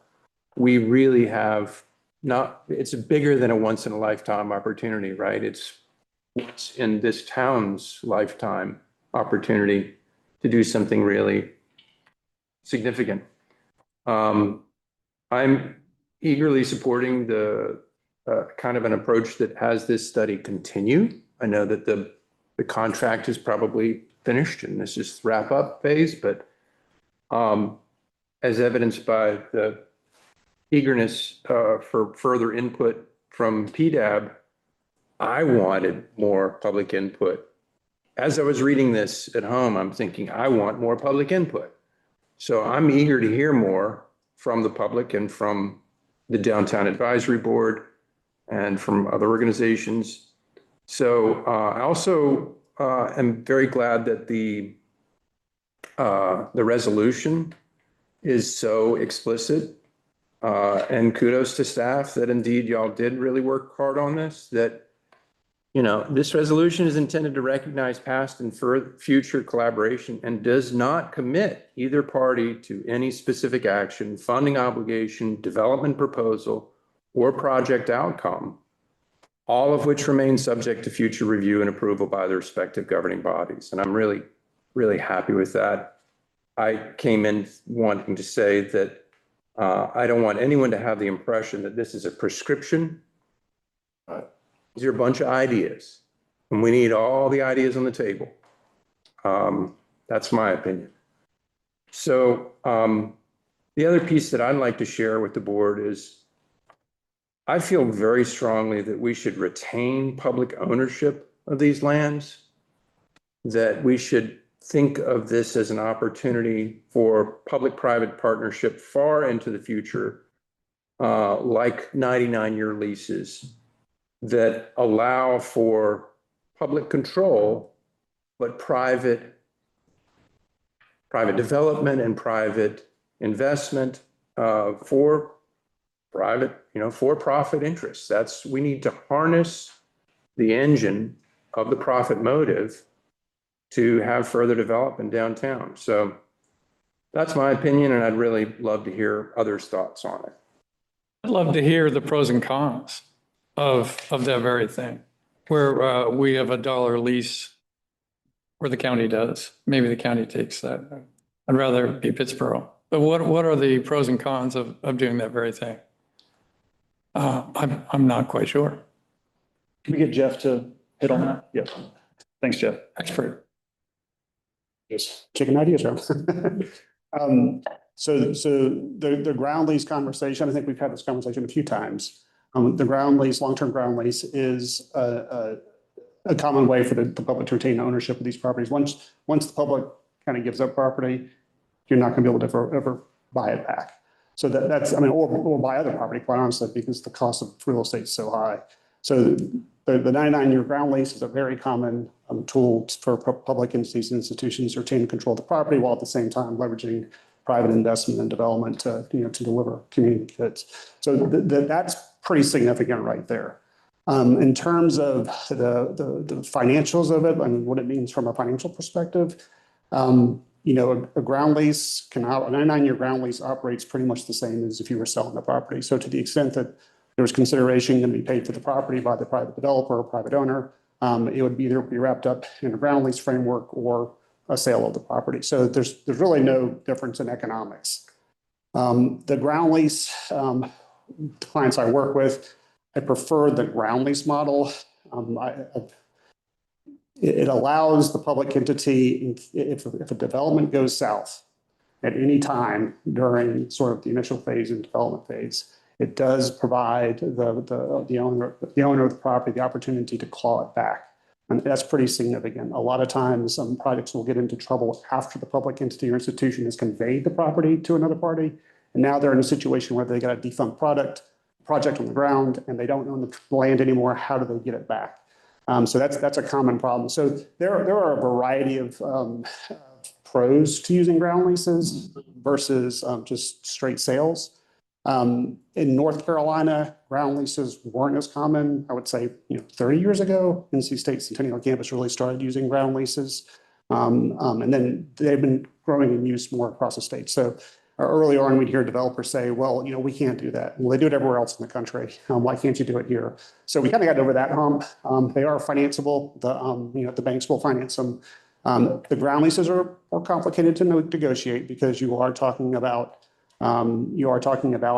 making significant private investment, putting lender interest on a piece of property that the owner doesn't necessarily control outright. So the negotiation is more complicated because it's a multi-party negotiation.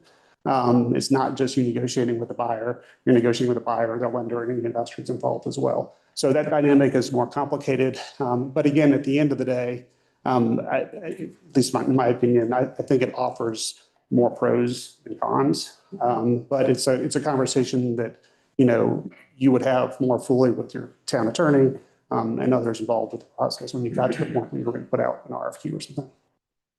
So that's my Cliff Notes version. Any questions? Thank you.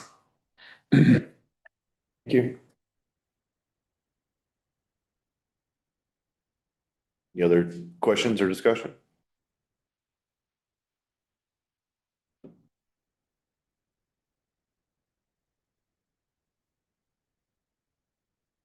None? None? Okay. Can I ask a quick question, Commissioner Farrell? The idea of the fire department moving over to a street that's almost as congested as the one that's currently on. Is that a good idea? I thought if we were going to move the fire department, we'd move it to a road that is wider and, maybe farther down Sanford Road or intersection of Pittsboro Moncure Road and Sanford Road. Really can't comment completely on that, but I don't think that would be a location that we would accept. Okay, thank you. Yeah. I mean, I've heard a lot of concern from the community. I was really surprised. And I may be wrong about that, but I believe it was in our, we did a survey. Like I've told everybody, we need fire station north. Yeah. And something downtown. The station we're in now will be fine for several more years, but we need something north. Mhm. Yeah, the location in this study is moving the station in downtown on Sanford Road to West Street. And then you activate or reuse the current building for something else, private. Okay. But Daryl and I have talked about that for quite a while. And that'd be in addition to additional new fire station sites up north, out east, that would provide that access. It would still be the downtown, serving a smaller area than it does. We do think we still need a station in the downtown main core area. Absolutely.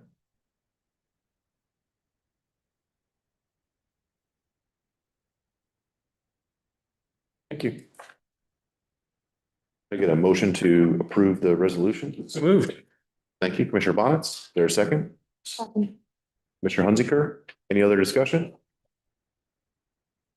All those in favor, say aye. Aye. Thank you, guys. Any opposed? Thank you. All right, up next, we have a Unified Development Ordinance Amendment, ZTA 2026-04, consistency. Matt?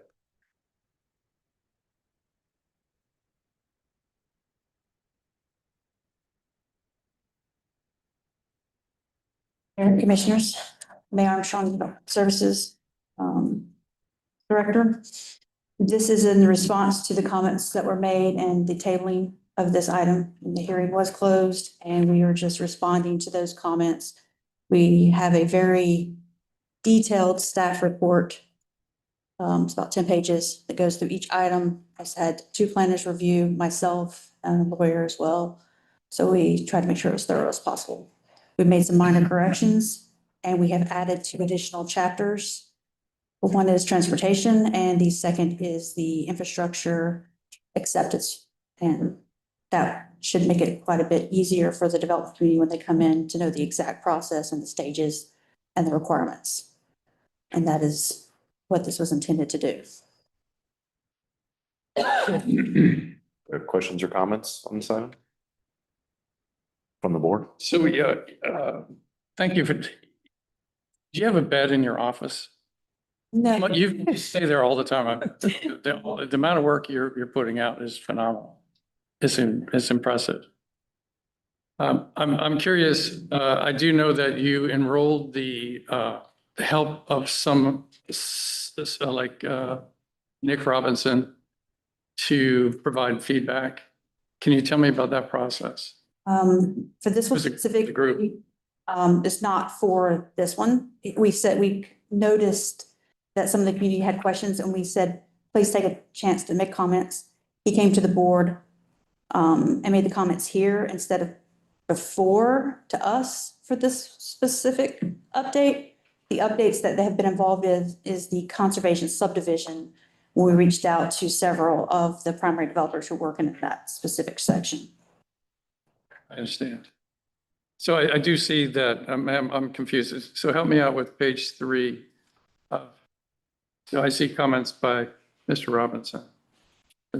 It follows through where we started for page 1 of 10 at the bottom until you get to his comments on page 3, his markups that he provided. And then on page 4, it actually starts with his recommendation, the requirements, and then we responded to it accordingly for the background and what the revised version would be.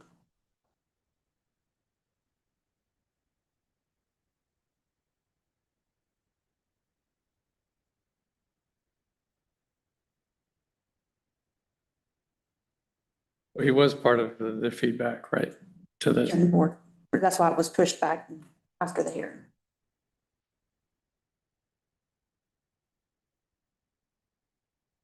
So this has been, it's not posted yet, right? No, sir, it is not. Obviously not, right?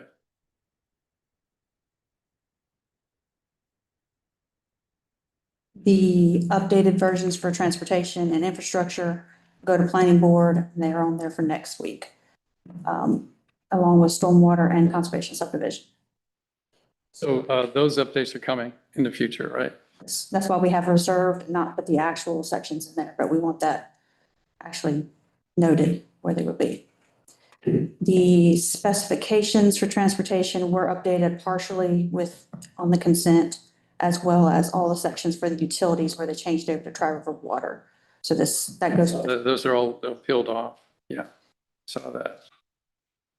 I'm concerned that how do we normally do feedback with residents with this type of document? The smaller updates, it hasn't been normal to actually put it out and have full public comment, except for that, the hearing section, which is the 2 weeks, or going to planning board and have that section up through there. So this initial document is just give me some synopsis of what you're trying to do here. It's some of the errors that are contradictions throughout the document, items and the definition. About the UD. Yes, in UDO, specifically the definition for the consistency for a comprehensive plan. That comprehensive plan actually referred to 2 documents that are not actually defined in the UDO. And we added which ones that needed to be in there and make sure it pointed to the correct ones in the section. And the definition just points back to the section so that the section can be firmly updated going forward and not doing a definition, which should be the basis for it and not something you would continually update. They're the supplemental piece. They're not the idea of what's in media. That is the supplement. So this document then is to provide guidance for developers. Yes. To follow specific instructions by the town. Is there any significant changes that we need to be aware of? Adding the transportation and the infrastructure section that don't currently exist in UDO. And that's. So let's talk about the transportation side of things. What is it? What have we changed in our, there was nothing there. Is that correct? No, it's just the reserve for now. We're adding the chapter, which is going to the planning board next week. And that will outline everything from level of service to what's expected, not just in what's in a subdivision, but outside of that. So this is like a guideline, but specifically you've omitted or you've deleted the Tri-River language, right? Yes. And the rest is just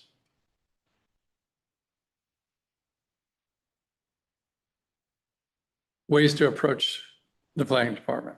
Yes. Nice. Can I say that? Simplified version, yes. Is there anything in this document that's restrictive?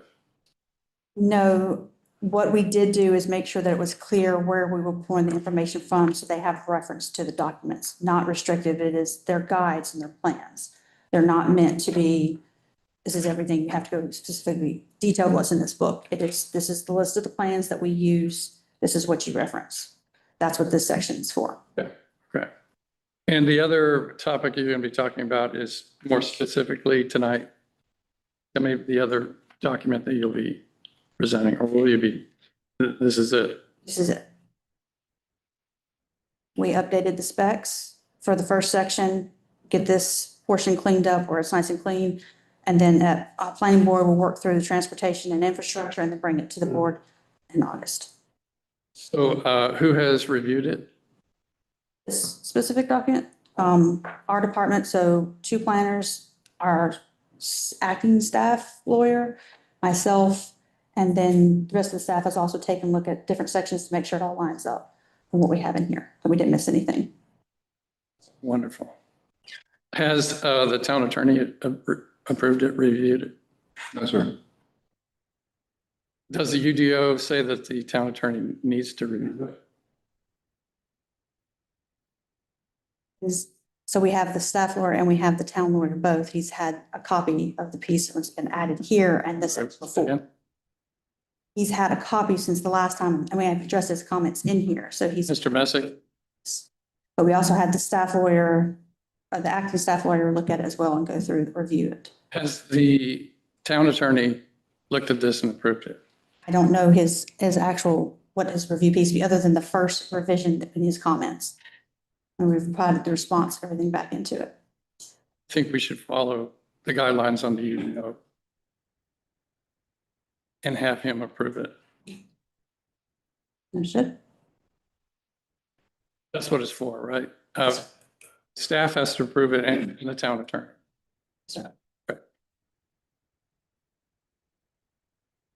Where does it say that our town attorney has to approve In UDO? the UDO, you want to pull it up, you can. It's in there. I think that the town attorney should be reviewing the UDO. I mean, we are struggling right now with the UDO, and I'm glad we have Elizabeth helping. Thank you. But we need to do it right. And we need to follow what the UDO says we should be doing. I move, as a matter of fact, to move this to next month, to have the town attorney, Paul Messick, review it and okay it. I'd love it. A second. I'll second that. But we still have other discussion, or do we Okay, have? we have a Let's talk about it. Yeah. motion by Commissioner Foley, a second by Commissioner Hunziker. Is there discussion? I think we should bump this. This is important stuff. We've already tripped over the UDO so many times. We have conservation subdivision section that is embarrassing. It doesn't have full sentences in it. And for us to approve anything, I think it's up to us as commissioners to make sure it's done correctly.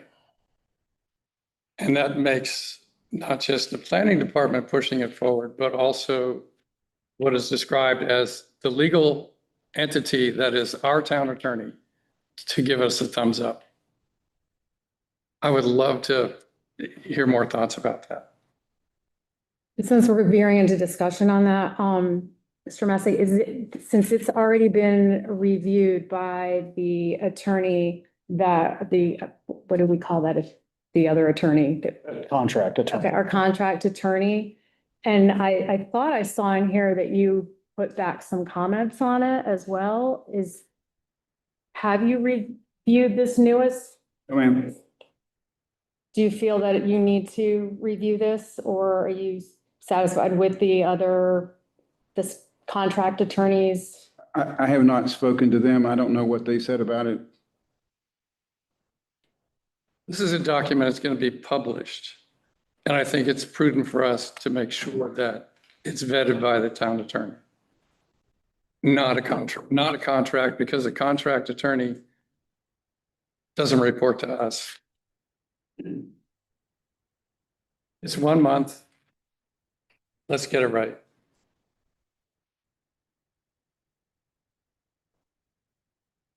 A lot of the times I've found UDO amendments to be pretty complicated and confusing. In this case, I found this to be pretty straightforward. I'm satisfied with moving forward with it. So. Any other discussion? Yeah, I'd have to repeat. The town attorney has not approved this. And there have been mistakes in our UDO before. And I think it's up to us to make sure that it's done correctly. I know that May has done an incredible job with this, waiting a month to make sure that it's approved by our town attorney, which is exactly what the UDO says we should do. It's 1 month.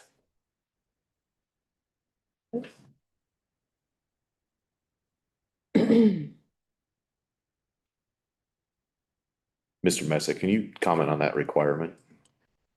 I don't know that it's a requirement that I approve anything, but I'd be glad to review anything. Review. I'm sorry, not approve, but a review. You're right. I'll give you the. I know everybody should know this already, but I'll look it up. We'd also ask Mr. Robinson if you want to speak. Thanks. I did have some comments, but I would say this about the process of it. There was an original version of this UDO text amendment that came to you in April. I spoke a little bit about it. I was asked by Ms. Armstrong afterwards to do a red line of it in 4 days, which I did. So by April 17th, I had done that. And then I didn't hear anything about it for 3 months until this morning. And I didn't even actually know it was on the agenda until I looked at it this morning. But I will say this, I think the version that was originally proposed to you all in April has been changed. Items that were not in it in that first version are now, new items are in it. Items that were in the first version have been deleted. And items that were in the first version have been modified. And I think your UDO, I'm pretty certain your UDO says in section 9.2 that text amendments to the UDO have to be reviewed and recommended by the planning board. I believe the staff has said in the staff report that the planning board did review and recommend approval of the first version. But to my knowledge, and you might know if it's gone back to the planning board, I don't think it has with the new changes. It has not. So it seems to me like in line with what Mr. Commissioner Foley is saying, is it would be prudent, I think, to make sure that the version that you are going to adopt gets reviewed not only by the town attorney, but then also by the planning board because the UDO requires it. That's what I would say. And it's not my job to say anything about that, but that would be my comment on the process right now. We're asking for 1 month, 1 month. And let's do this right. Will this go to the planning board? If it was delayed for a month, would it go to planning? Still has to go through the planning board, whether it's next month or not. May, can you comment on? It will have to go to planning board next month because the timeline has already passed for this month. This next week is put it on the agenda. But I guess more the requirement for planning board review for changes or like level of changes to a text amendment. Question about that, Mr. Mayor. There's no question about it. Okay, so what's There's a substantive change from what was reviewed by the planning board. Then it needs to go back. My question, I guess, was the determination of a substantive change. Would you consider a substantive change? I was issuing it as a response to the minor items that were noted, and we retracted some of it and then put the rest of it in the next one to go to the planning board. But what we can do is just update it to go with that. If we can make the modification, because we already have the transportation and infrastructure, we may be able to do that. I'll have to talk it through with the clerk, so it goes all through. Going to do it all at once. Any other questions or comments? On this part or like the motion or on the entire? I guess on the motion at this point. So the motion to delay this item. You modify to 1 month or as 1 month. needed. Or as needed, that's even better. I just want it right. I want it right. We owe it to the people ahead of us just to get this right. So my motion is, as I stated, to bump this amendment as further down the road as much as needed to get it correct. Help me with that. Is that good? I think so. Motion to delay the item for further staff review and to consult the town attorney. There you go. Thank you. Okay. Is there a second? I second. Thank you. Any other discussion?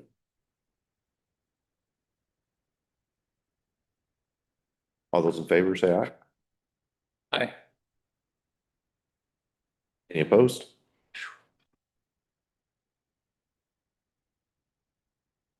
No one opposed? Motion passes. That's a weird thing. Heard. Remember this thing. Yeah, it is. And I just don't want to, I don't want to vote on this until it's.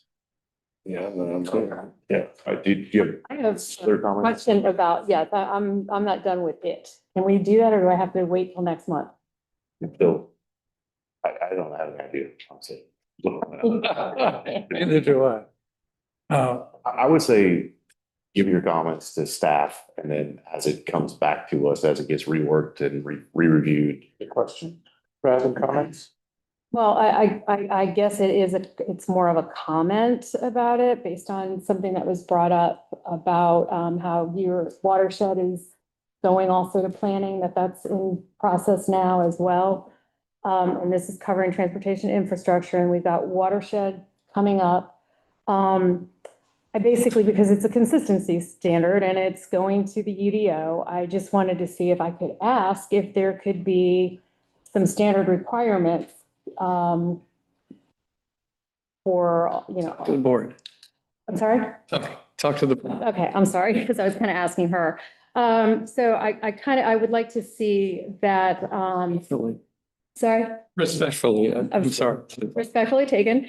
I'd like to establish some consistent requirements with a traffic impact analysis, the fiscal impact analysis that looks at both the revenue and costs of providing towns services and infrastructure. And then, as was mentioned, the comprehensive watershed and environmental impact analysis that talks about the streams, the floodplains, tree canopy, and so on, just being a standard requirement for all applicants. I just wanted to kind of state that my goal is to make sure every development is evaluated using the same information. So is that something that we can require as we go forward? Yeah, it's not are you making a motion or? I guess I am. How would I do? I'll make a motion that we require a traffic impact analysis, a fiscal impact analysis, and a comprehensive watershed and environmental impact study to accompany at the appropriate levels of development. A second. What are the appropriate levels of development that you're interested in? I guess it would depend on if we're going for a zoning or if it's a plat review. I'm not. I'd like to hear that from staff. Yeah, instead of a motion, maybe we can ask individually to staff. Okay. Well, the motion's on the floor, and I support the motion. And we can leave it to staff to assess the level of impact at which an FIA and a TIA and stormwater work is required. So. Okay. One thing I would like to add, we have House Bill 162 that addresses a number of things. Parking is one for the town, but also stormwater. And I'm sure the staff is aware of, so House Bill 162? Yeah. I'm sure that we need to, I recommend that we look at House Bill 162 and assess how it's affecting our UDO and our land. So I think, I think we have a lot of things. Yeah, we do. Here, this particular item was about cleanup items to the UDO. So I think that's one, deferred that to staff to go out and rework it. If there's additional suggestions about things that should be included in the UDO or updates to the UDO based on new state law, I think we should handle those separately and ask staff to bring those items back. I think we already require some of those review at some point. We'll see what it is. And I think that's the motion that I heard. Yeah, I just want to make sure we're separating. Sure. This is not a part of the zoning text amendment. This is a new item that we're discussing. Yes. And then we'll go back and discuss My a apologies. new item. I conflated Yes. the House bill and that, and it didn't need to be there.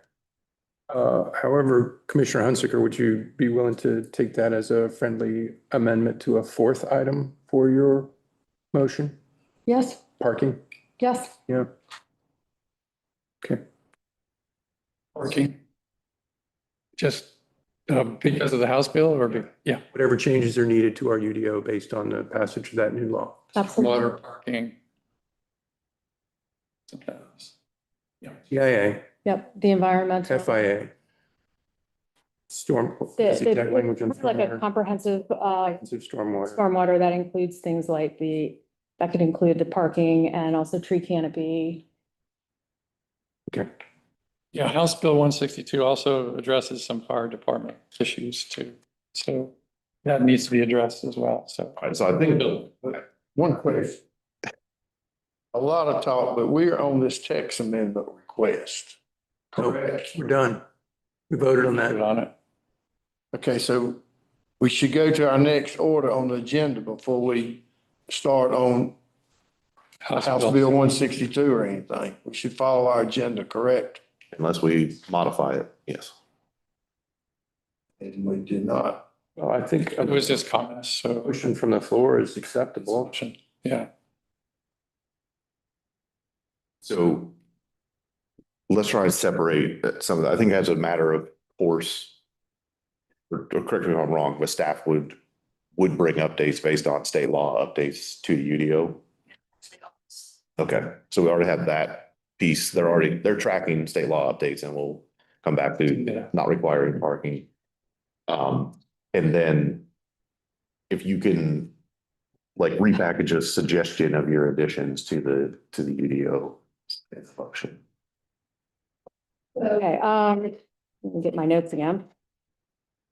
So I make a motion that we require a traffic impact analysis, a fiscal impact analysis with both revenue and costs, a comprehensive watershed environmental impact that includes the stormwater, the tree canopy, and parking, and that staff advises when, at which phase each of those are required. Did I get that? When you say each phase, do you mean like which type of project? Correct. Or which phase? I guess it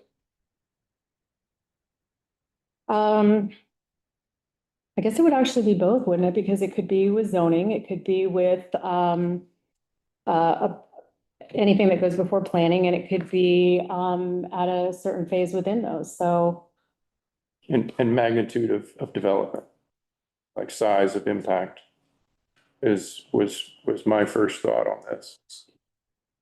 Are we just asking the largest developments, the PDD type developments, to be subjected to these kinds of additional studies? And that's where I think we need to leave that to staff to come back with clarity about where and when and what circumstances those tools are necessary. So do we want to say recommendations on when those things could be required in the development process? Willing to defer to staff. That would work for me. Until the draft comes, and then we'll look at it then. But the reason I'm eager that Commissioner Thurber seconded Commissioner Hunziker's motion is that I think that these things are urgent, and I think that we need to have this conversation now. So I'm glad we've got a motion on the floor.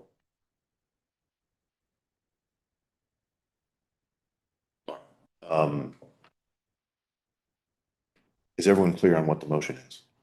Okay. Should I table my motion and bring it to next meeting? Would that be? Does that help? The motion is made and seconded. I would prefer that you not withdraw the motion. I think we should go ahead and vote on it now. Can you restate the motion? Okay, so I would like to ask or direct staff to advise us on when that we require a traffic impacts analysis, a fiscal impact analysis with both revenue and expenses, a comprehensive watershed plan that deals with the stormwater, the tree canopy, and parking. and that they advise us as to when we should require these things. Okay, thank you. Is there a second? Second. Mr. Thurber, any other discussion? Is this for all developments? Should we allow staff to advise us on which one, That's- which development should be UDO. required to provide these? Yeah, just a UDO. I think yeah, I think they could tell us where it's already required and then where Okay. if we are able to. Whether we want to enhance it. Okay. I would ask that we do that in September. But I would say, and September? when staff is ready. I don't think I have it. The request is that staff come and educate you all when these certain things are required. And then if there are other times in the development process or development styles or size of project where we think those should also be required, is that what I'm hearing? No, I'm thinking staff are going to come back with a UDO amendment. To add all these things? Yes. Okay. That's not what the motion was, that Right. it was to advise. Okay. Can we take that step first? Sure. And then we can make a more educated decision. Let's take that for them to advise us, and then we can decide if we want to make that an amendment to the UDO, once we have that advice from staff. I think that's good because it's got to go through planning board and everything otherwise. So we can give some direction. Okay. Did you say that would still have to go to the planning board? Well, so this would be the first step is just a report from staff on what's currently required. Then it would go, Could be required, and then we could give any advice that we want to that would go back to probably a UDO amendment to then go through the whole process. Any other discussion? All those in favor, say aye. Aye. Any opposed? Take a break. Quick break. Recess until 8:05. Great. Thank you.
welcome back. Up next, we have a request for the Town of Pittsboro Advisory Board Policy Revision. And Malia?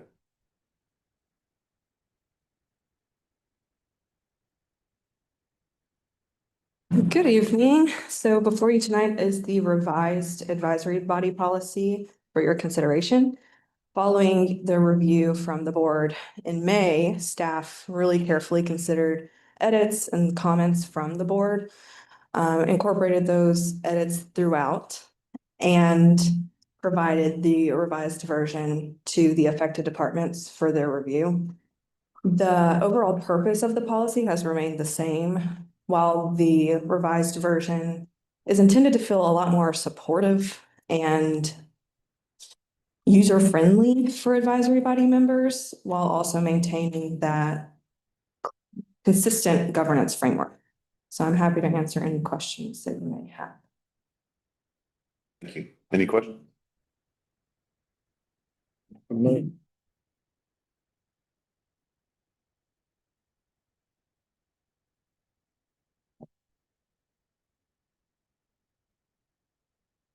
A motion to adopt the advisory body policy? Oh, I'll make a motion to disapprove the advisory body. I second. So it is clear that a lot of effort has been put into this. I note that this is version 11 and 12. This is still only the second one that we've gotten it. So second time we've gotten it. And from my reading, while it is improved, it does have a better overall tone. But there's some things that I'm still wanting from this, and I think were in my written input. Doesn't create clear staff obligations to seek early advisory board input, to transmit formal recommendations to the Board of Commissioners from those advisory boards, to respond when recommendations are not followed, or to explain when staff bypass advisory review. I'd also like to see public comment strengthened in this draft. And there's some struggle, I think, that we need to get through about minutes and practices that can be accepted. Indeed, the county is accepting automated minutes because there is a review process inherent. Minutes are always approved by the board, the advisory board in question.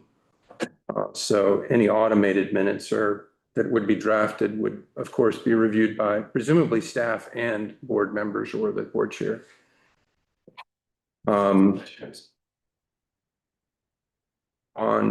remote participation, I think there's still a lot of distance between what can be done and what we're allowing.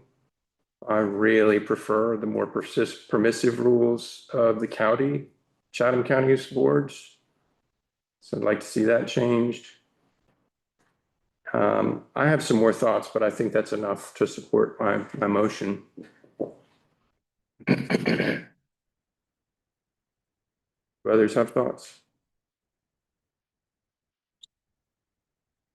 Any other comments or questions? So in your motion is to just disapprove and not advisory body policy. Offer suggestions or? I have. But is your request for those revisions to be incorporated or just to disapprove the policy? And If we disapprove the policy, then we won't have a policy, right? Is it? And I would hope that staff would come back with a new draft. I think we need to start over. Would you consider rephrasing your motion so that we are without, so we're not without a policy right now? I haven't had one for a very long time. I'm fine with staff bringing another one back, but my motion's been made. So, seconded. Would that motion mean that we would send in more comments, constructive criticism and so on to be included in the next draft? I think if we disapprove it, there wouldn't be a next draft unless, It would be dead. yeah, it's just done. That's what my question was. So if you were to rephrase it saying, can we continue to work with the staff? Yeah, thank you, Jay. So it was presented in May. We discussed it. They asked for changes, additions. And We have it back. my written feedback, I feel wasn't incorporated in full. And so, and I'm adding to my written feedback with my verbal feedback just now. So, yeah. To speak. I don't think so, no.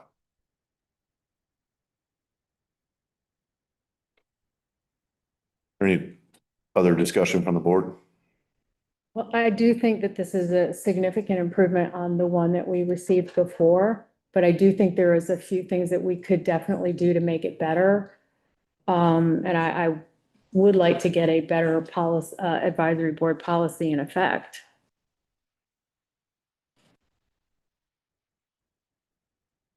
You know, I was speaking with another commissioner recently, and that commissioner commented on the work that the staff has been doing. And some of it's been very commendable, and I agree. I would love to be able to thank the staff for their efforts and encourage them to be a little bit more specific on things. And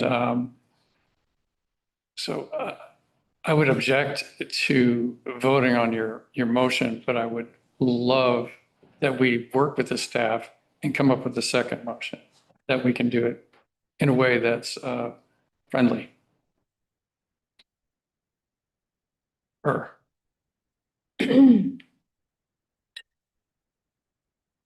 So we have to vote on that one motion.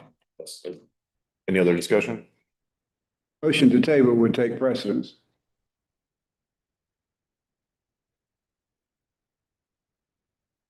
Move to table it for now. Is there a second? Already got a motion on the table, I believe. Mr. Misc just said a motion to table would take precedence. Is there a second to him? Second. Motion to table? Any discussion on the motion to table? Very good. All those in favor, say aye. The table or rephrase on The table. motion. Can you rephrase the motion again? Motion to Bonitz or yours? This is Commissioner Foley's motion to table. Table till what? We get more information or just forever? Just to table his motion, that's all. And come up with, in my. I believe that To the table. parliamentary procedure, reason that motion to table takes priority is because you're moving to table the item in discussion, not my motion. I think mine is correct. Your motion would. No, you're right on. You're going in the right direction. Keep going. So it's either as is, it's a motion to table until we pick it up from the table, or you could do to a time defined. Right. I'm withdrawing my motion. Okay. The motion on the floor is to disapprove the advisory board policy. Is there any other discussion on that motion? If we disprove it, then we don't have a policy. So how do we get a policy? To approve this one. This one, you know, Commissioner Bonitz brought up some good points that should, be considered and be added.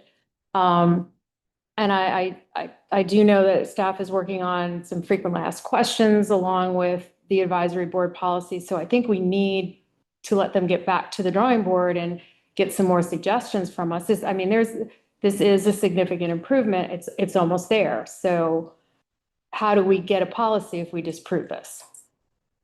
I think the two options, we could approve this and then modify it at any time, like other policies, or we could suggest revisions and have to bring it back.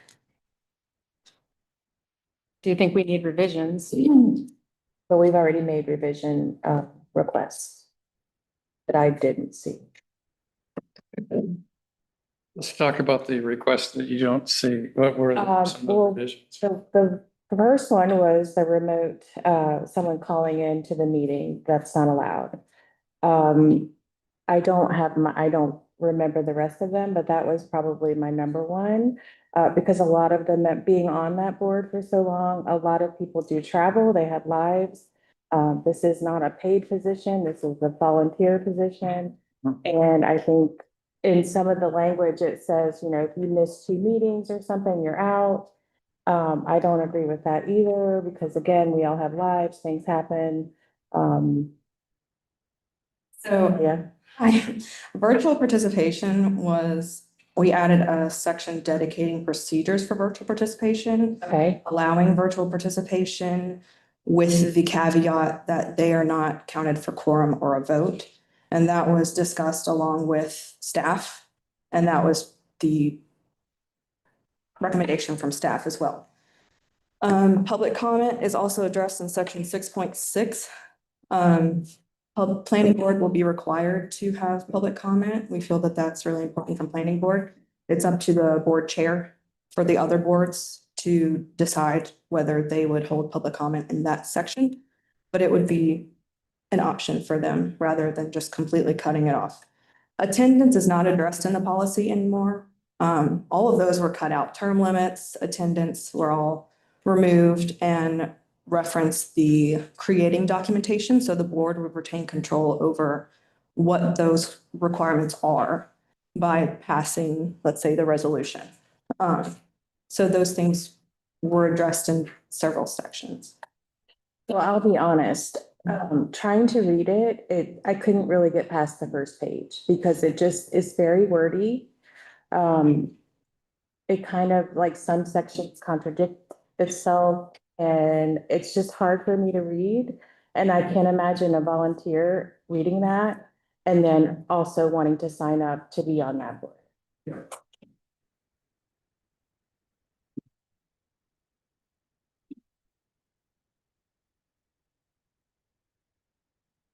Yeah, and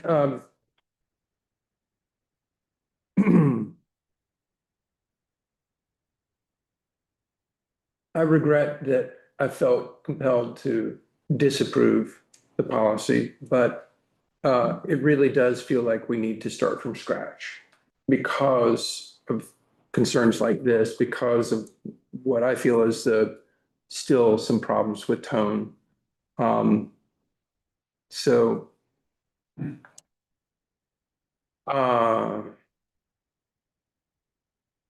that said, I recognize that there are certainly some improvements, and I really appreciate the hard work. I'm sorry that I'm seeing that this has 12 versions to it, when really this is the second time we've seen it. So I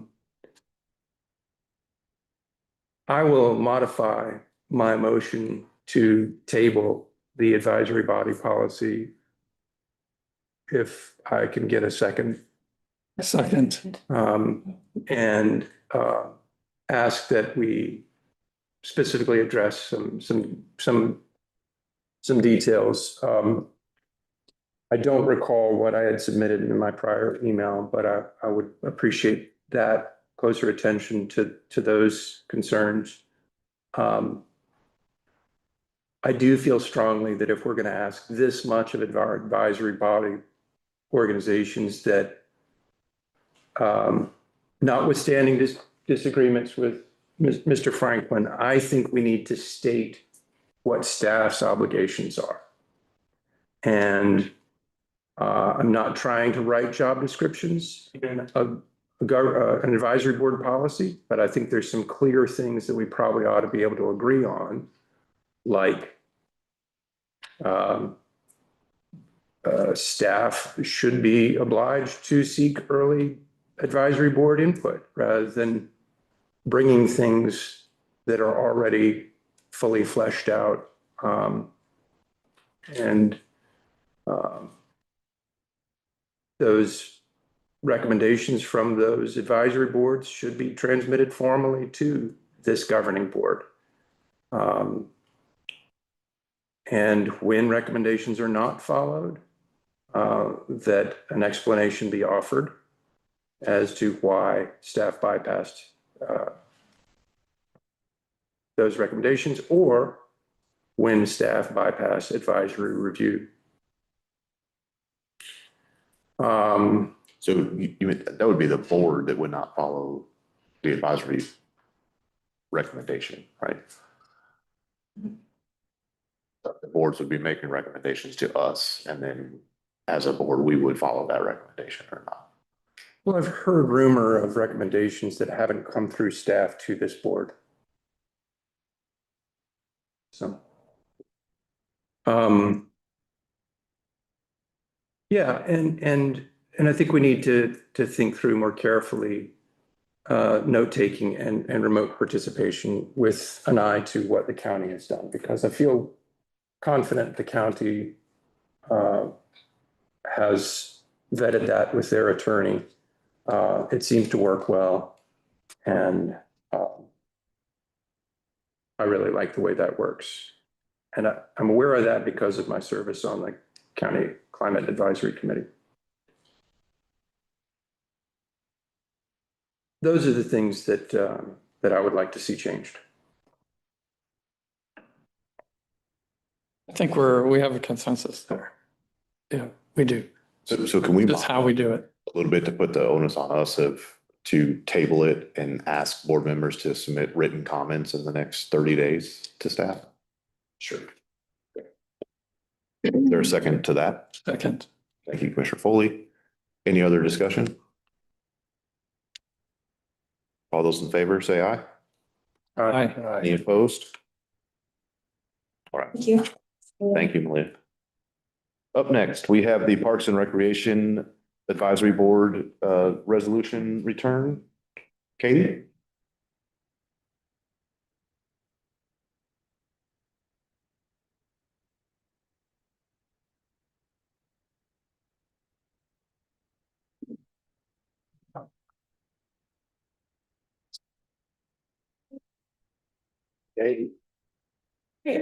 Hey. We took the recommendations and feedback from the previous month, and it is reflected in the redlined version. And we have resubmitted it and open for questions, and there's a bug flag here. It's been in here all night. Yeah. I know him by first name. Any questions or comments for Katie? We saw this in May or June? June, sorry, June. Okay. Sorry. It's Oh, been a long that's the summer. red version of the edits. So Yes. any questions for Katie?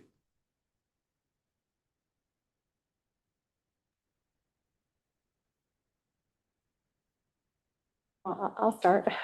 I think this is good for kind of clarifying PARB's role and so on. I do like the idea of ambassadors. I want to see the members be more engaged with the public. I'd like to see more public outreach and comments and so on. I would like to encourage and add in, though, that we get a youth and teen representative into this. I think their input is extremely important, as they seem to be forgotten. I do have a couple of items that I'd like to see added into this. I don't know how we do that, or just, I'm gonna hold off and listen to what some of the other commissioners have, but I do really think it's important to have teen representation. I'd like to see more teams into the resolution. Specifically, I know we have our soccer fields coming up and we've got some great people who could be a team on that. So I want to make sure that teams are encouraged. And I want to make sure that all advisory boards are not just reacting to staff presentations, which you had brought up before, but are bringing independent ideas. So I would love to find a way to encourage that as well in this document. That's pretty much what I have. Would that be specific for this board or for all boards? And the question is if you were looking for all boards, would that not be more appropriate in the? You know, let's just stick to the board.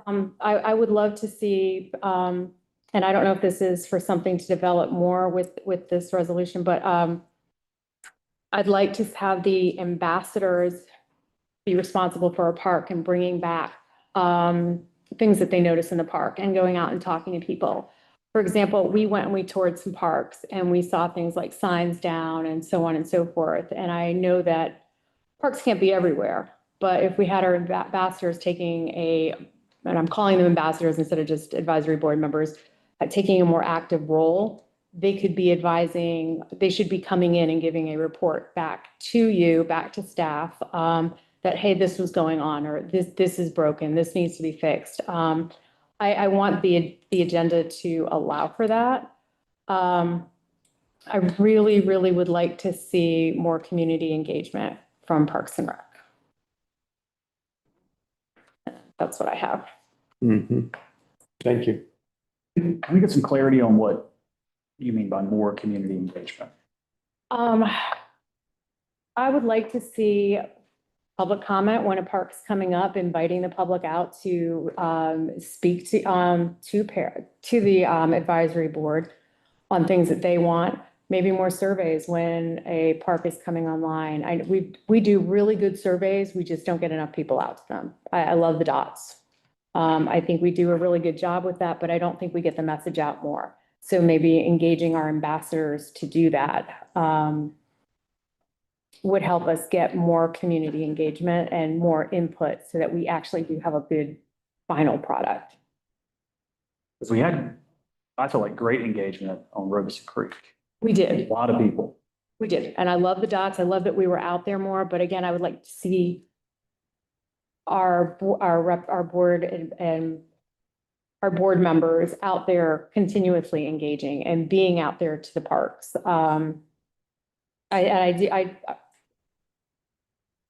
I don't exactly know what it would look like, but I constantly hearing from people, they don't know we have another park coming on, or, oh, we're getting soccer. I mean, we all know, but so I don't know how to get the message out other than utilizing those board members.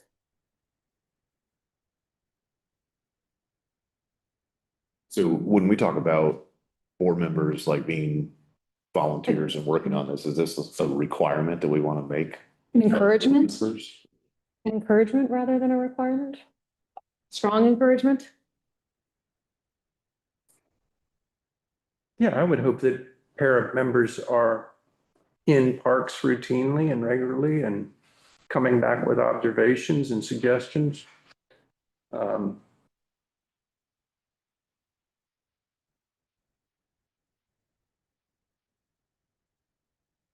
I just agree with it. Just, yeah, like I agree with those statements. Or, you know, submitting a fireworks ticket if anybody sees anything broken, but like, is it part of what we want to make in the policy that they will be out in the park regularly or? So I think I can't remember the exact language, but either prohibiting or discouraging independent investigations. I mean, does that mean that para members cannot attend a parks conference or go to other towns' parks and come back with notes? Independent investigations is the language. And that's part of, I think, what is a pretty negative tone and very restrictive tone.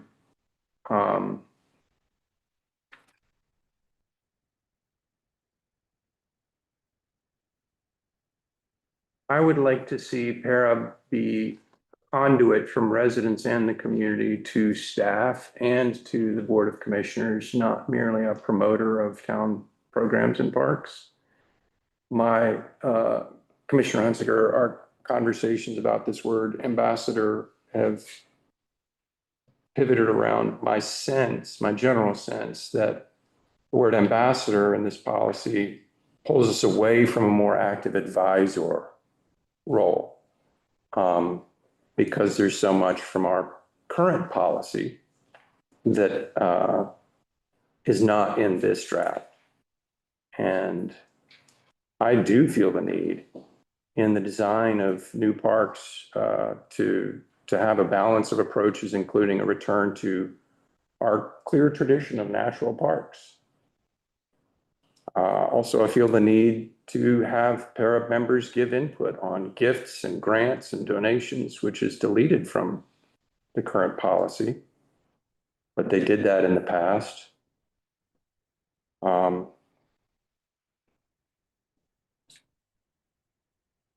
Yeah, there's a long list of prohibitions, and overall, I think that this is going to chill our volunteers, our unpaid volunteers, and discourage them from exactly the kind of active civic engagement that we need when we're growing so rapidly. And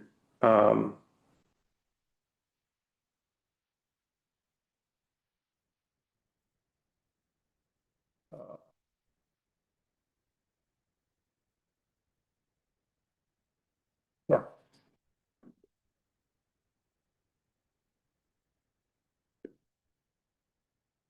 Any other comments or questions for Katie?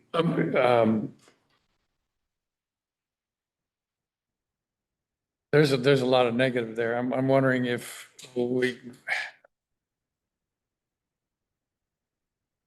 I know Commissioner Bonitz, you have submitted some recommendations. Is that correct? And has anybody else feedback? And to this point, you're not satisfied? Okay. Are there specific things that you'd like to see done that have not been addressed? Yes, I mentioned those just now. Yeah. So is there a way we can find a compromise here without blowing anything up? Yeah. This document has too many prohibitions. And I would like for our parent policy to preserve the current ordinances, active advisory functions, while keeping whatever legal limits and constraints are necessary. But here again, I would look to county policy as a much softer and more encouraging tone. There you go. So is there a way we can ask the staff to review the county policy and you have they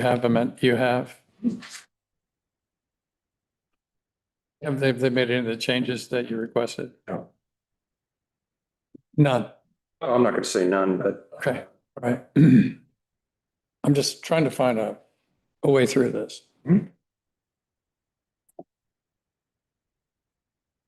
The Parks Department is the fun department, in my opinion, and that's the way it should be. And I understand why your feedback is, let's make this fun. Let's make it a place that you want to play and cooperate and spread joy. That is Pittsboro. Yeah. So how do we get there? How do we get there? I'm sure, but I don't think it's by creating a list of prohibitions. Okay. All right. I will say that the majority of these, we did a lot of research, and the majority of where it says pair of shall on number 4, a majority of the ABCs, all of those were actually from the county.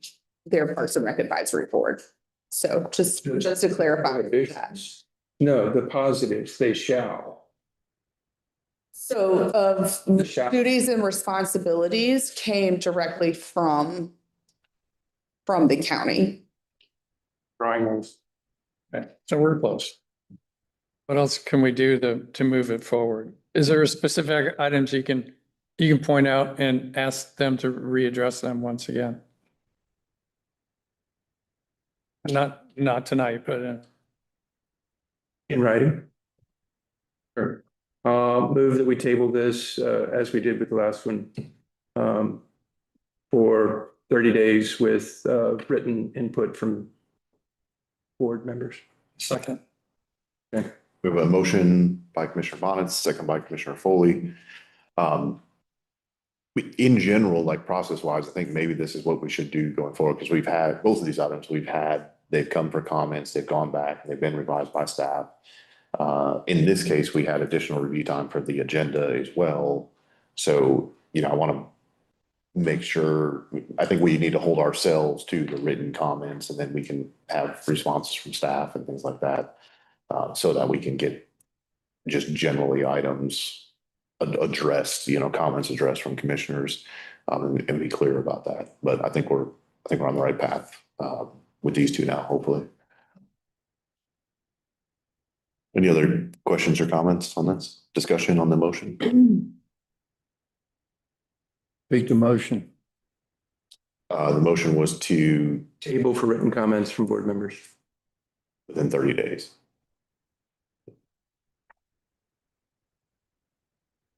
I think everybody's had plenty of time to send their comments in, and Did. all this table, we're just denying and Tonight. setting things back. We're just going backwards. I don't like it either, Commissioner Farrell. I'm not happy with it. May I? A major contention is some of the limits on authority. Are there particular ones? Because some of these are very useful in terms of the board shall not make binding decisions. That's across the board for advisory boards, including the planning board, who is statutorily required, right? No authority over staff. That should be clear. Advisory boards do not direct staff to do things. No budgetary authority. That also should be pretty clear. The budget rests with you all, and then it's my job to implement those funds to achieve your vision and goals. No control over operations. That's Katie's job. Independent communications. I get it a little bit, because we make sure, we talk about one clear mission and one clear vision and one clear expression of that. So that makes sense to come from our communication staff or the department head of choice. Compliance with law. I think we want to make sure that everybody's complying with the law. Reliance on staff and experts. I see there where maybe the limiting that is a problem, because you certainly want the advisory board members to provide their input. Case in point, the downtown advisory board, there are a lot of experts on that board who can give information. I can't speak to experts on para because I don't know what those folks do for a living. And then no creation of duty. Yep. So if there's any one in particular that really hits home, just trying to figure out. Why is it that the county doesn't have these in their policy? I don't think it's necessary to put it in a policy document. I think that it's pretty clear and can be explained perhaps in an FAQ, like with the overall advisory body. But I think when we have this long list of prohibitions, it's frankly not the tone that I would like to be extending to people who are giving us their time. Just that can be conveyed in another way. I think it's a real mistake to do so.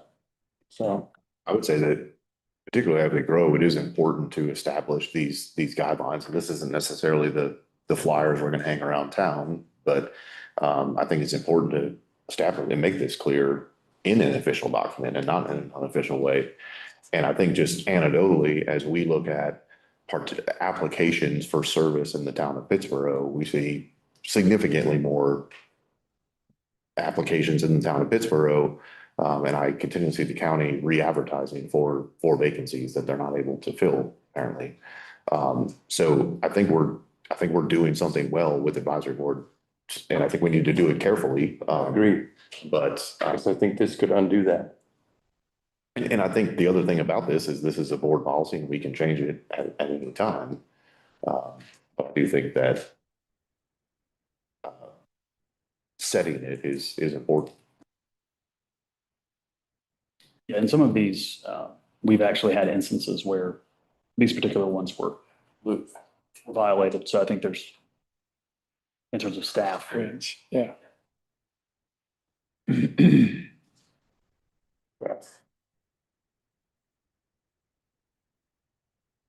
Okay. Any other discussion on the motion to table? All those in favor, say aye. Aye. Any opposed? Aye. Motion passes.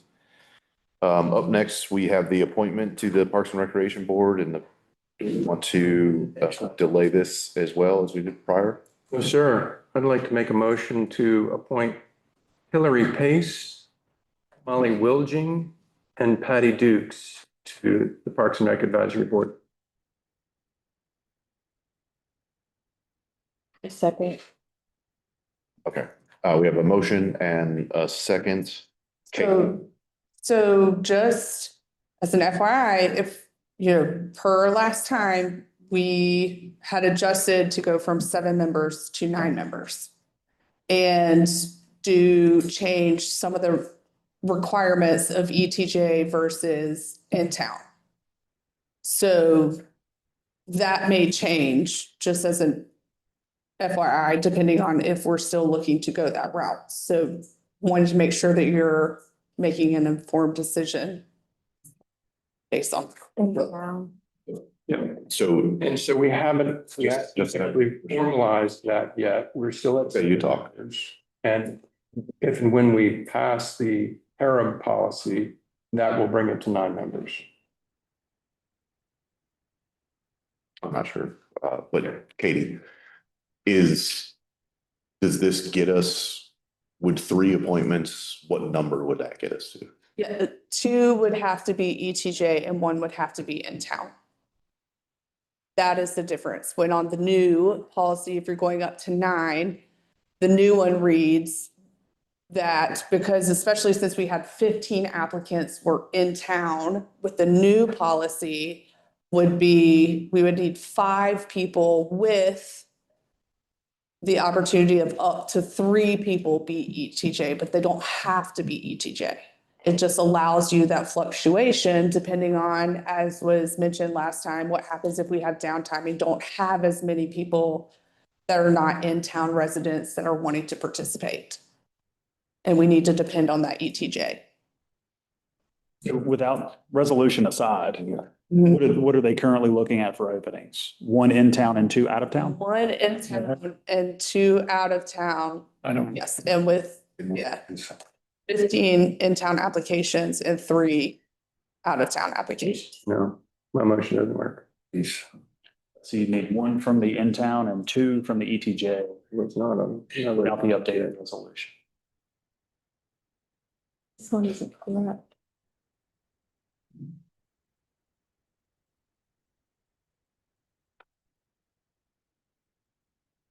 Okay. Molly's on Vine Parkway, isn't that's in town, that's not It ETJ. is in town, yes. She would just, She's ETJ. yes, and that's why I had put her on the main list as Right. in town. She's in the in-town list. Yeah, she's in town. Yeah, she had just, Yeah. sometimes I think people get confused. And so we double check just to make sure that we're appropriately allocating them. Okay, I restate my motion to appoint Hillary Pace and Patty Dukes.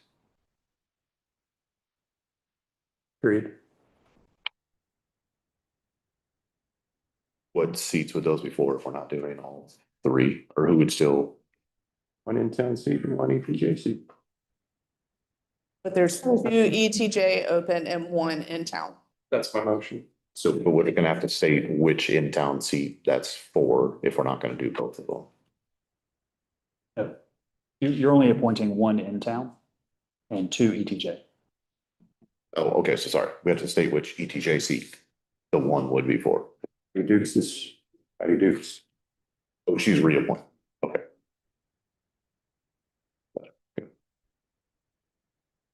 I think we should do these one at a time, but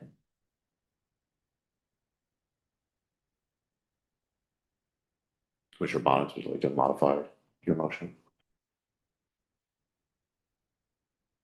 I'd like to come back to it after a motion, but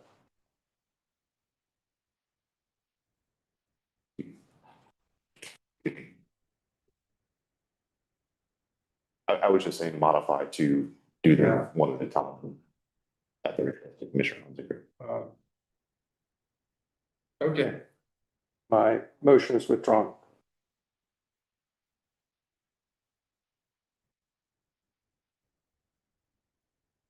in that case, like to make a motion to appoint Patricia Dukes as the ETJ, or what the motion is, seat on the advisory board. Second. Okay. Motion by Commissioner Hunziker, second by Commissioner Bonitz. Any discussion? Okay. All those in favor, say aye. Aye. Any opposed? Motion passes. Well, I'd like to make a motion to appoint Molly Wilging to the in-town seat. Second. There's a second, Commissioner Farrell. Any discussion on that?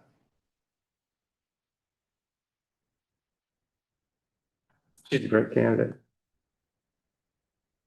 Glad to have her. Good. All those in favor, say aye. Aye. Aye. Any opposed? All right. And any action on the second ETJ appointment? I already have my mind.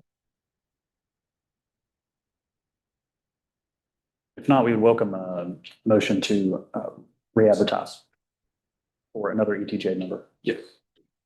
Move that we re-advertise. Okay. Is there a second? Second, any discussion?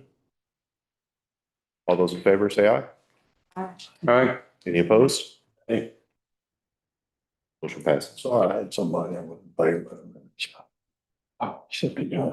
I didn't know. It's all right.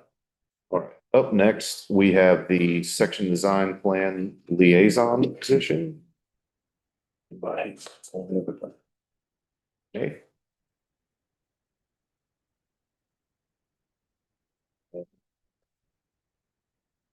And again, this item was a request to outline the role specifically. The outline was outlined and sent to the town attorney, to the town manager, and to the town mayor for review. And it was pared down to where it is now.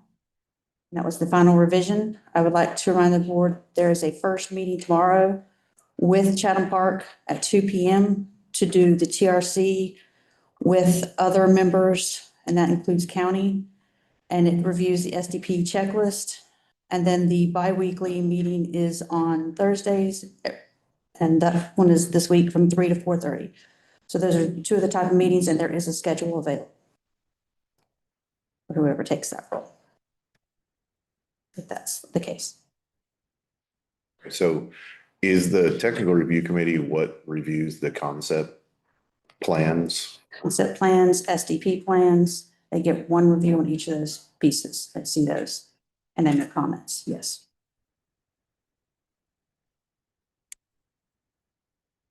For this liaison position, as a commissioner, can I attend these meetings? Yes, you can. Can I participate in these meetings? Yes, you can. Ask questions, Yes, you can. clarifications, but I don't need to be a liaison.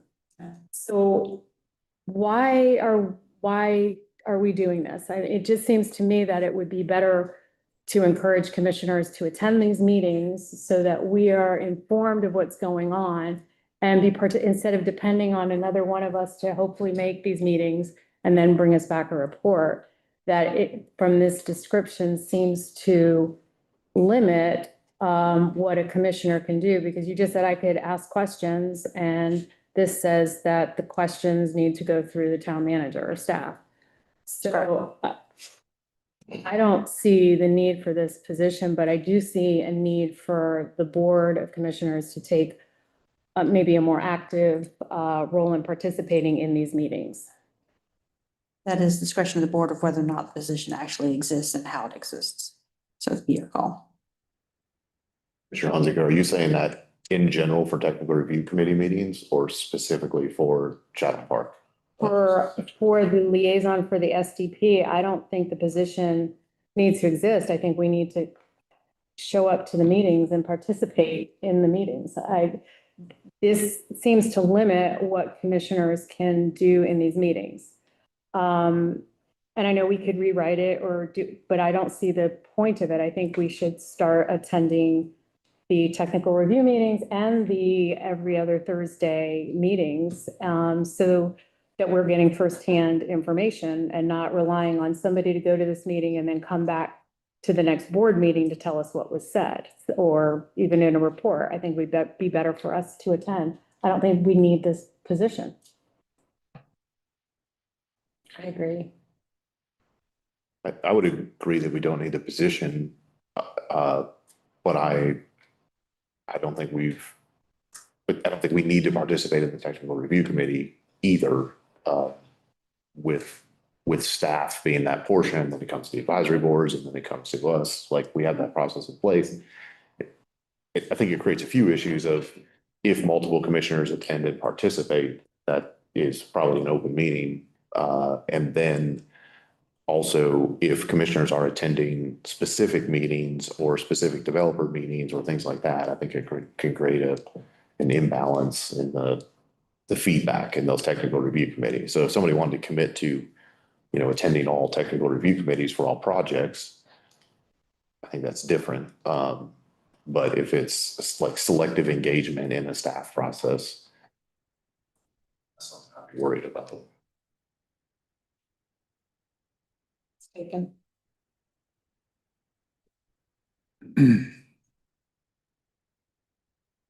Any other discussion on the section design plan liaison? Sure. I agree with Commissioner Hunziker. I don't think it's necessary that we have a liaison position available. It's my responsibility to make sure that I'm updated with Chatham Park. And I will go to the meetings if they're open meetings when I can. I understand what your feedback is, Mr. Mayor, and I take that as it intends. Thank you. Suck the life out of the room there. I don't think the position is necessary. We need to step up as commissioners. I need to step up as commissioner.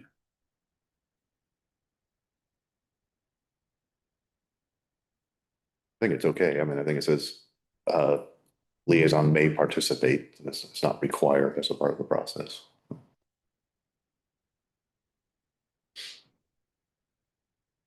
Yeah, I imagine that the reason this was contrived was because it would be burdensome for individual commissioners to have, for all of us or some number of us to have to attend those meetings to work out the issues, help work out the issues with the section design plans.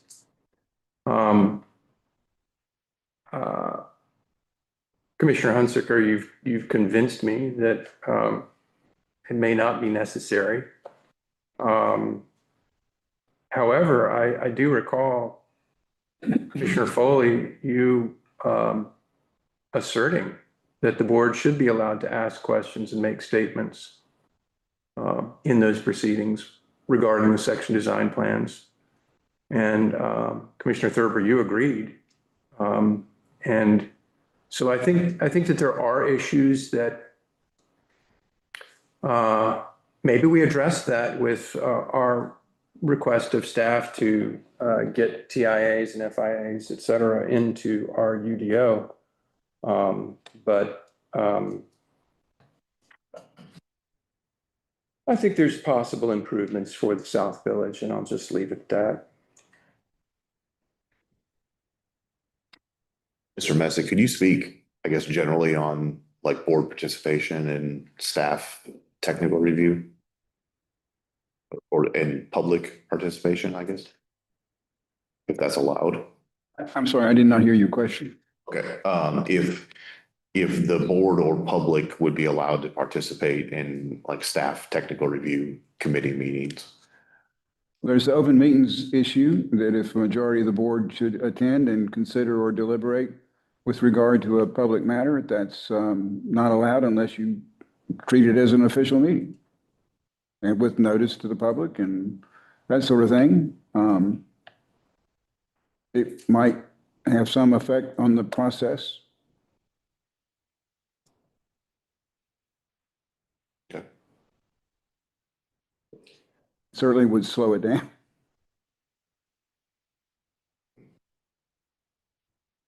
That's why you have staff. I mean, that's the job of the staff to do this.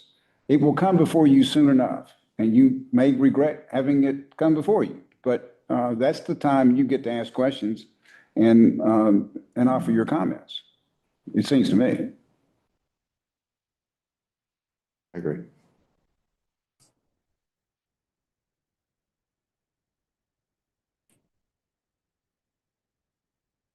All right, any other discussion on this item? Well, I do know that there have been commissioners guiding the way as the PDD was created. And in my opinion, there was some imbalance created because of it. Some commissioners couldn't go to those meetings, others could. And there was an imbalance because of it, in my opinion. So I accept your feedback, Mr. Misc and Mr. Mayor, but it doesn't preclude me from going. If it's definitely if it's a scheduled meeting, just to connect.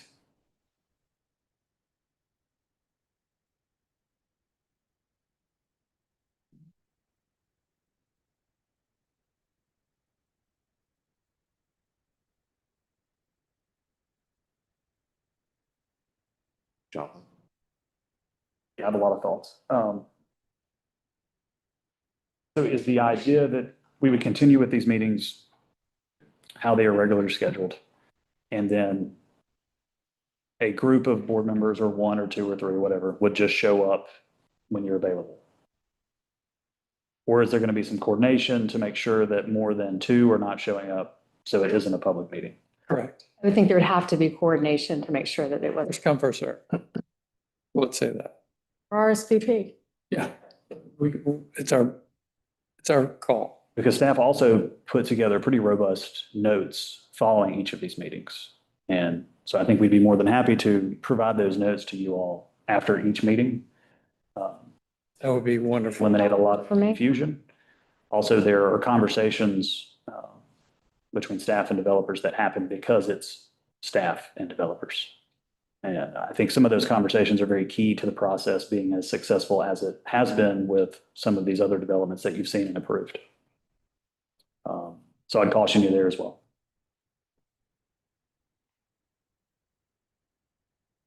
I think if board members are going to start attending staff meetings, then we would need to have some type of RSVP process where, and not just first come, first serve, because people plan their time, around it, but it would have to be some type of method where we would ensure that, two people attend and it couldn't always be the same two people. And something that would be something that would work out, I think. But I think that sending out the staff notes of those meetings is fine. I think one thing that we might be missing too is TRC in the name, technical review. So you're looking at folks that are experts in their particular fields, folks from DOT, water, sewer, obviously our planning staff, folks from stormwater, the post office, all of these different pieces that make these things work.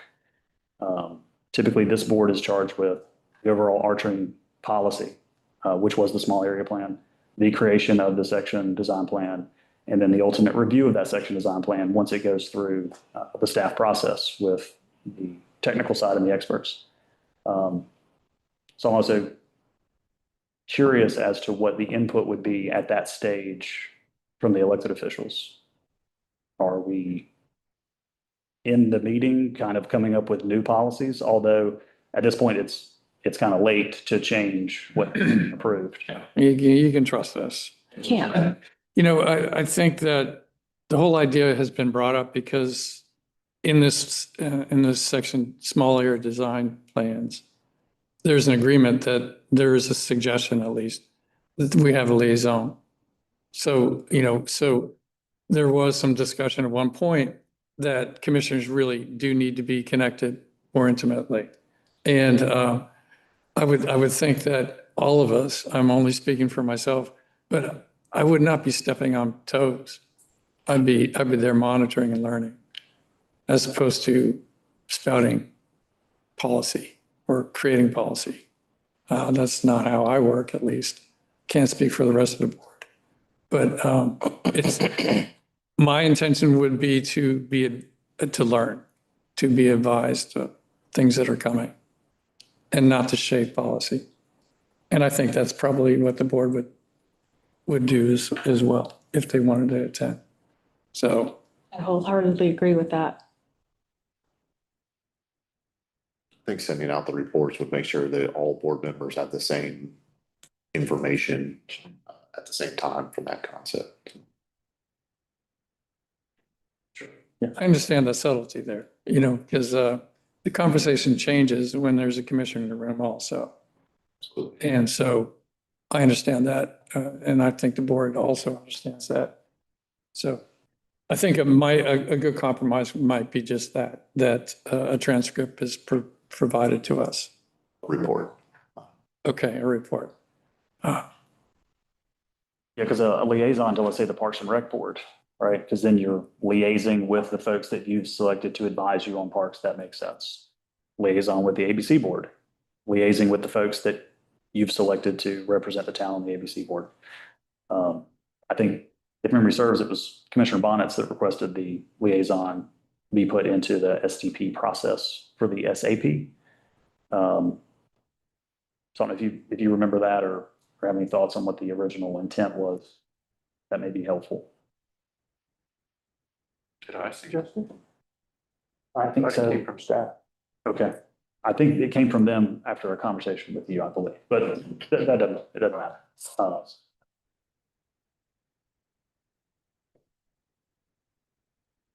Is there a motion? can I get a motion that the board doesn't wish to appoint a liaison, but would request that staff send out the reports from the technical review committees to all board members? I make a motion that the board does not appoint a liaison at this time. And that staff give us the reports of the meeting. Second. Any other discussion?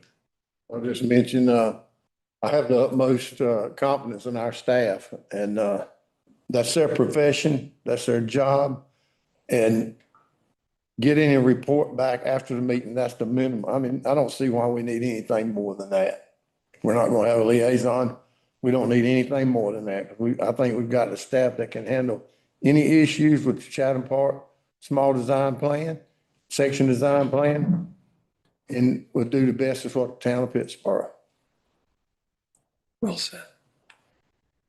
Any other discussion? All those in favor, say aye. Aye. Any opposed? All right. Up next, we have moved from the consent agenda is the budget amendment for affordable housing. Jonathan? Just real quick question for you, Mr. Manager. Sir. Can you explain to the public the process of reimbursing this money to Chatham Park? Yes, and I'm going to ask that you all table this. This is the budget amendment for affordable housing reimbursement. Yes. Apologies, I didn't get to speak to you before the meeting. After you. We have engineering specs later on the agenda. Sure, right. Sure. Just say lights. Apologies, sorry. Okay. So about a year and a half ago, we rewrote, it's been about a year working with Chatham Park to rewrite the affordable housing element for the additional elements. And part of that was through some discussions with the School of Government, we realized that certain sections of the initial affordable housing element did not comply with state and federal law. The town is unable to reimburse monies for a certain type of housing, but can reimburse monies for also a certain type of housing. So we had to make sure that our element aligned with those laws, and that's what we did in the new rewrite. So in the attached invoice, as Commissioner Bonitz pointed out, they do not have anything in there about all the units created post 2022. And that's because those are going under the new element where the units created at 120% do not receive reimbursement, therefore they are not in the invoice. And kind of thinking about all of that and everything else that we have going on, failed to think about that some of these units that they have on their invoice are at the 120% rate, which I do not believe legally we are able to reimburse for. So one thing the board could do is table the item until we verify the numbers in here, which we will come back to you with a different number. Or you could also go ahead and adopt the budget amendment. Then we would have that section of money that then we can use to pay the invoice once we get it clarified. And that would kind of save us a step. Otherwise, so that way we don't have to come back to the board and ask for another budget amendment. But there are some clarifications on this invoice that we need to get straightened out. And Vanessa and I have already talked about meeting and sitting down and figuring that out. But you all would not be approving the invoice. That's a staff procedure. You would just be approving moving the money out of our affordable housing fund into the general fund so that we can then spend it. Thank you, Mr. Franklin, and I appreciate the exchange that we had about this. It helped me understand it much better, and I think that it's there on the website if people care to explore that transparency. Clearly, we want to settle up, and this has been too long sitting, and I regret that I learned that it had been so long.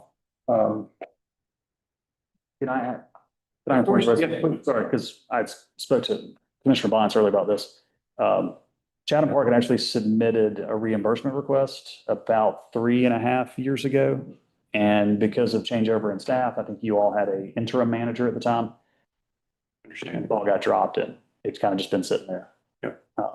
So I'd asked, I'm like, hey, when are y'all going to ask for some of your reimbursement? She said, we have many, many years ago. So we were, yeah. No one likes unpaid bills sitting on their desk. So especially me. Yeah. So I support this action, and Mr. Franklin, I appreciate your suggestion that we go ahead and make the budget amendment now. That way the funds will be allocated and ready for when staff work out the details on the invoice. Unless there are further questions or concerns, I'll make that motion. To approve the budget amendment. Second. Second, Commissioner Foley. Any other discussion? All those in favor, say aye. Aye. Any opposed? All right, thank you. Staff attorney position is the next item. Commissioner Foley, did you have questions? Yeah, I guess my biggest question has already been answered. It's about who reports to who. I just want to ask a hypothetical question about the staff attorney. We have a town attorney, the report that answers to us, or we ask him questions. Will there be ever an instance where the staff attorney, the town attorney, excuse me, the staff attorney is placed in a position where he cannot divulge things to the commissioners? That's a great question. And Probably would need Paul to answer that. I'm not sure. I think there is some privilege and confidentiality with items being discussed until they are made public. But if you're asking, if you call the staff attorney and say, hey, tell me about this, and they say no. He says, no, I don't report Not- you. Not sure about that answer. Yeah. Okay, so I Mr. did- Misc? I talked to some colleagues about this, growing towns that have kind of been, around with how they handle legal services.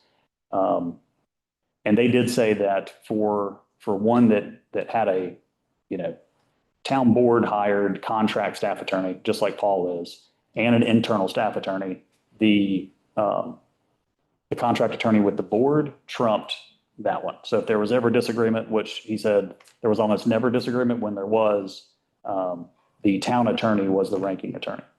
is that your opinion, Yes, sir. Mr. Messick? Yes, sir. Is there anywhere that is in writing? Can we put that in writing so that future board members understand that being gospel? Can we do That could be a policy. that? That could be a policy, yeah. Because I think Mr. Franklin is correct on that. I mean, the staff attorney would be, would answer to him because he's the manager and he's in charge of all the staff. And, any attorney is going to have ethical responsibilities to their client. And, and I really can't imagine a situation where there would be any kind of conflict. But if there were, then it's up to you who you're going to listen to and who you would believe. I mean, I would certainly offer my opinion about whatever the issue is. And, sometimes you all accept it and sometimes you don't. And that, I don't think that will necessarily change, even if you have another opinion on the table. Okay, I understand that. In other words, it's up to us anyway, is what you're saying? Oh, what call to make? What decision to make? If there were conflicting advice to be given, I think we would give you both options and you choose. Okay. Thank you. Discussion?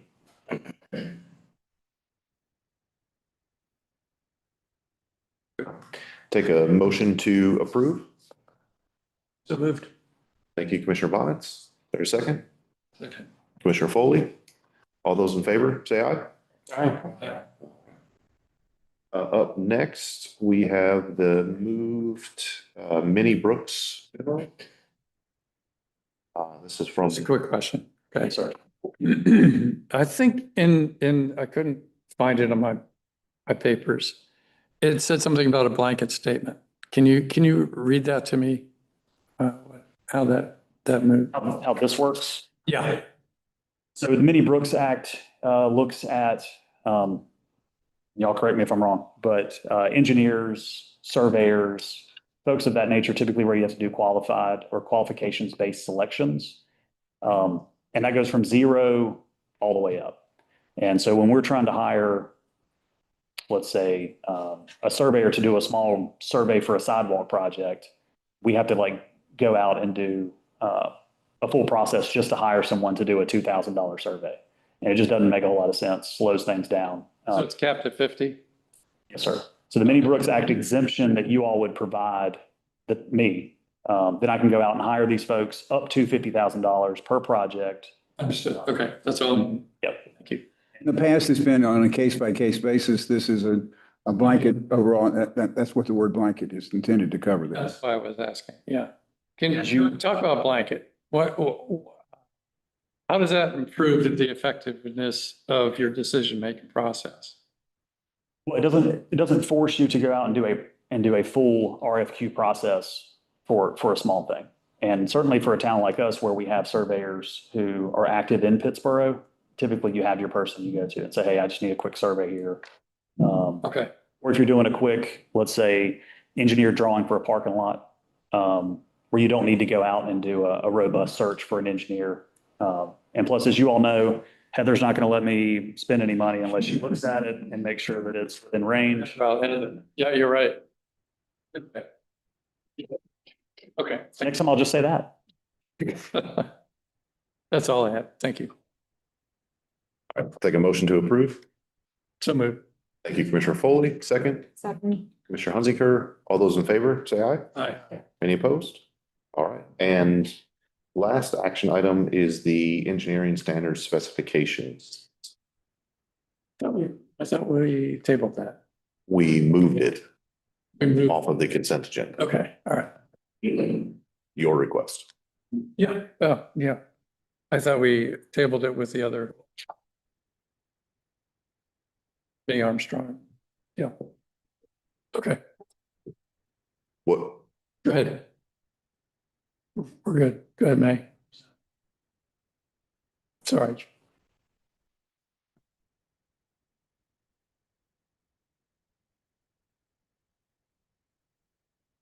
You need one more time. This is for the spec pieces that are based on engineering and process items. Kind of outlines the checklist of what the requirements would be from the engineering side, not the policy piece that goes in the UDO. This is the technical. And we have it set up that all the items for any of the water lines, any sewer, all wet utilities go to Tri River Water, the exception of stormwater. And those, they take their rivers to their specs and we take ours out and we only refer to the first page, which is we follow their process. They give us a will serve letter and they have to submit all the plans through both Tri River Water and us and the permit, and that will serve letter acts for that piece. The additional piece that is the permitting and acceptance has updates to include how we accept through the engineering side from everything from inspections to the warranty pieces. And then the transportation pieces have minor updates for items that were not in there. And that is also in this section. Additional updates will come for transportation and additional acceptance after they're approved with the UDO section, not before. They need to follow with that. So this is the primary set that gets us clean and ready to go. This is not the final version. We know that 2 updates is probably better than trying to do 9 sections at the same time, which would be twice as thick as this is. Any questions for me? Make a motion to approve the recommended revisions to the town standard specifications. Okay, is there a second? Commissioner Bonitz, any discussion? Is anything in here regarding House Bill 162? No, that would, Right? that's the section that's coming. We will send to the board in August. And the updates should be to the board by September. Did you receive any feedback from the group that we spoke of earlier? Not for the specs, no, because that's the engineering base. That's not for developers. Their pieces, it would be for other engineers or development firms if they had anything. Understood.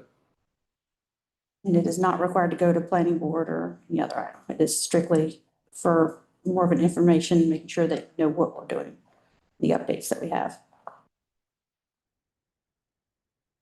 Any other discussion? All those in favor, say aye. Aye. Any opposed? All right. Up next, we have a closed session. So I'll take a motion to enter into closed session pursuant to N.C.G.S. 143-318-11A. 3, to consult with the town attorney, and A6 to discuss personnel. Moved. Thank you, Commissioner Hunziker. Second, Second. Commissioner Thurber. All those in favor, say aye. Aye. Roll.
Heat on when we leave. I know.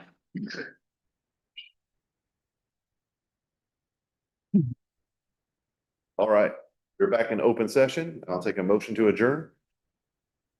Move. Thank you. Second. Mayor Pro Tem Farrell, Second Commissioner Thurber. All those in favor, say aye.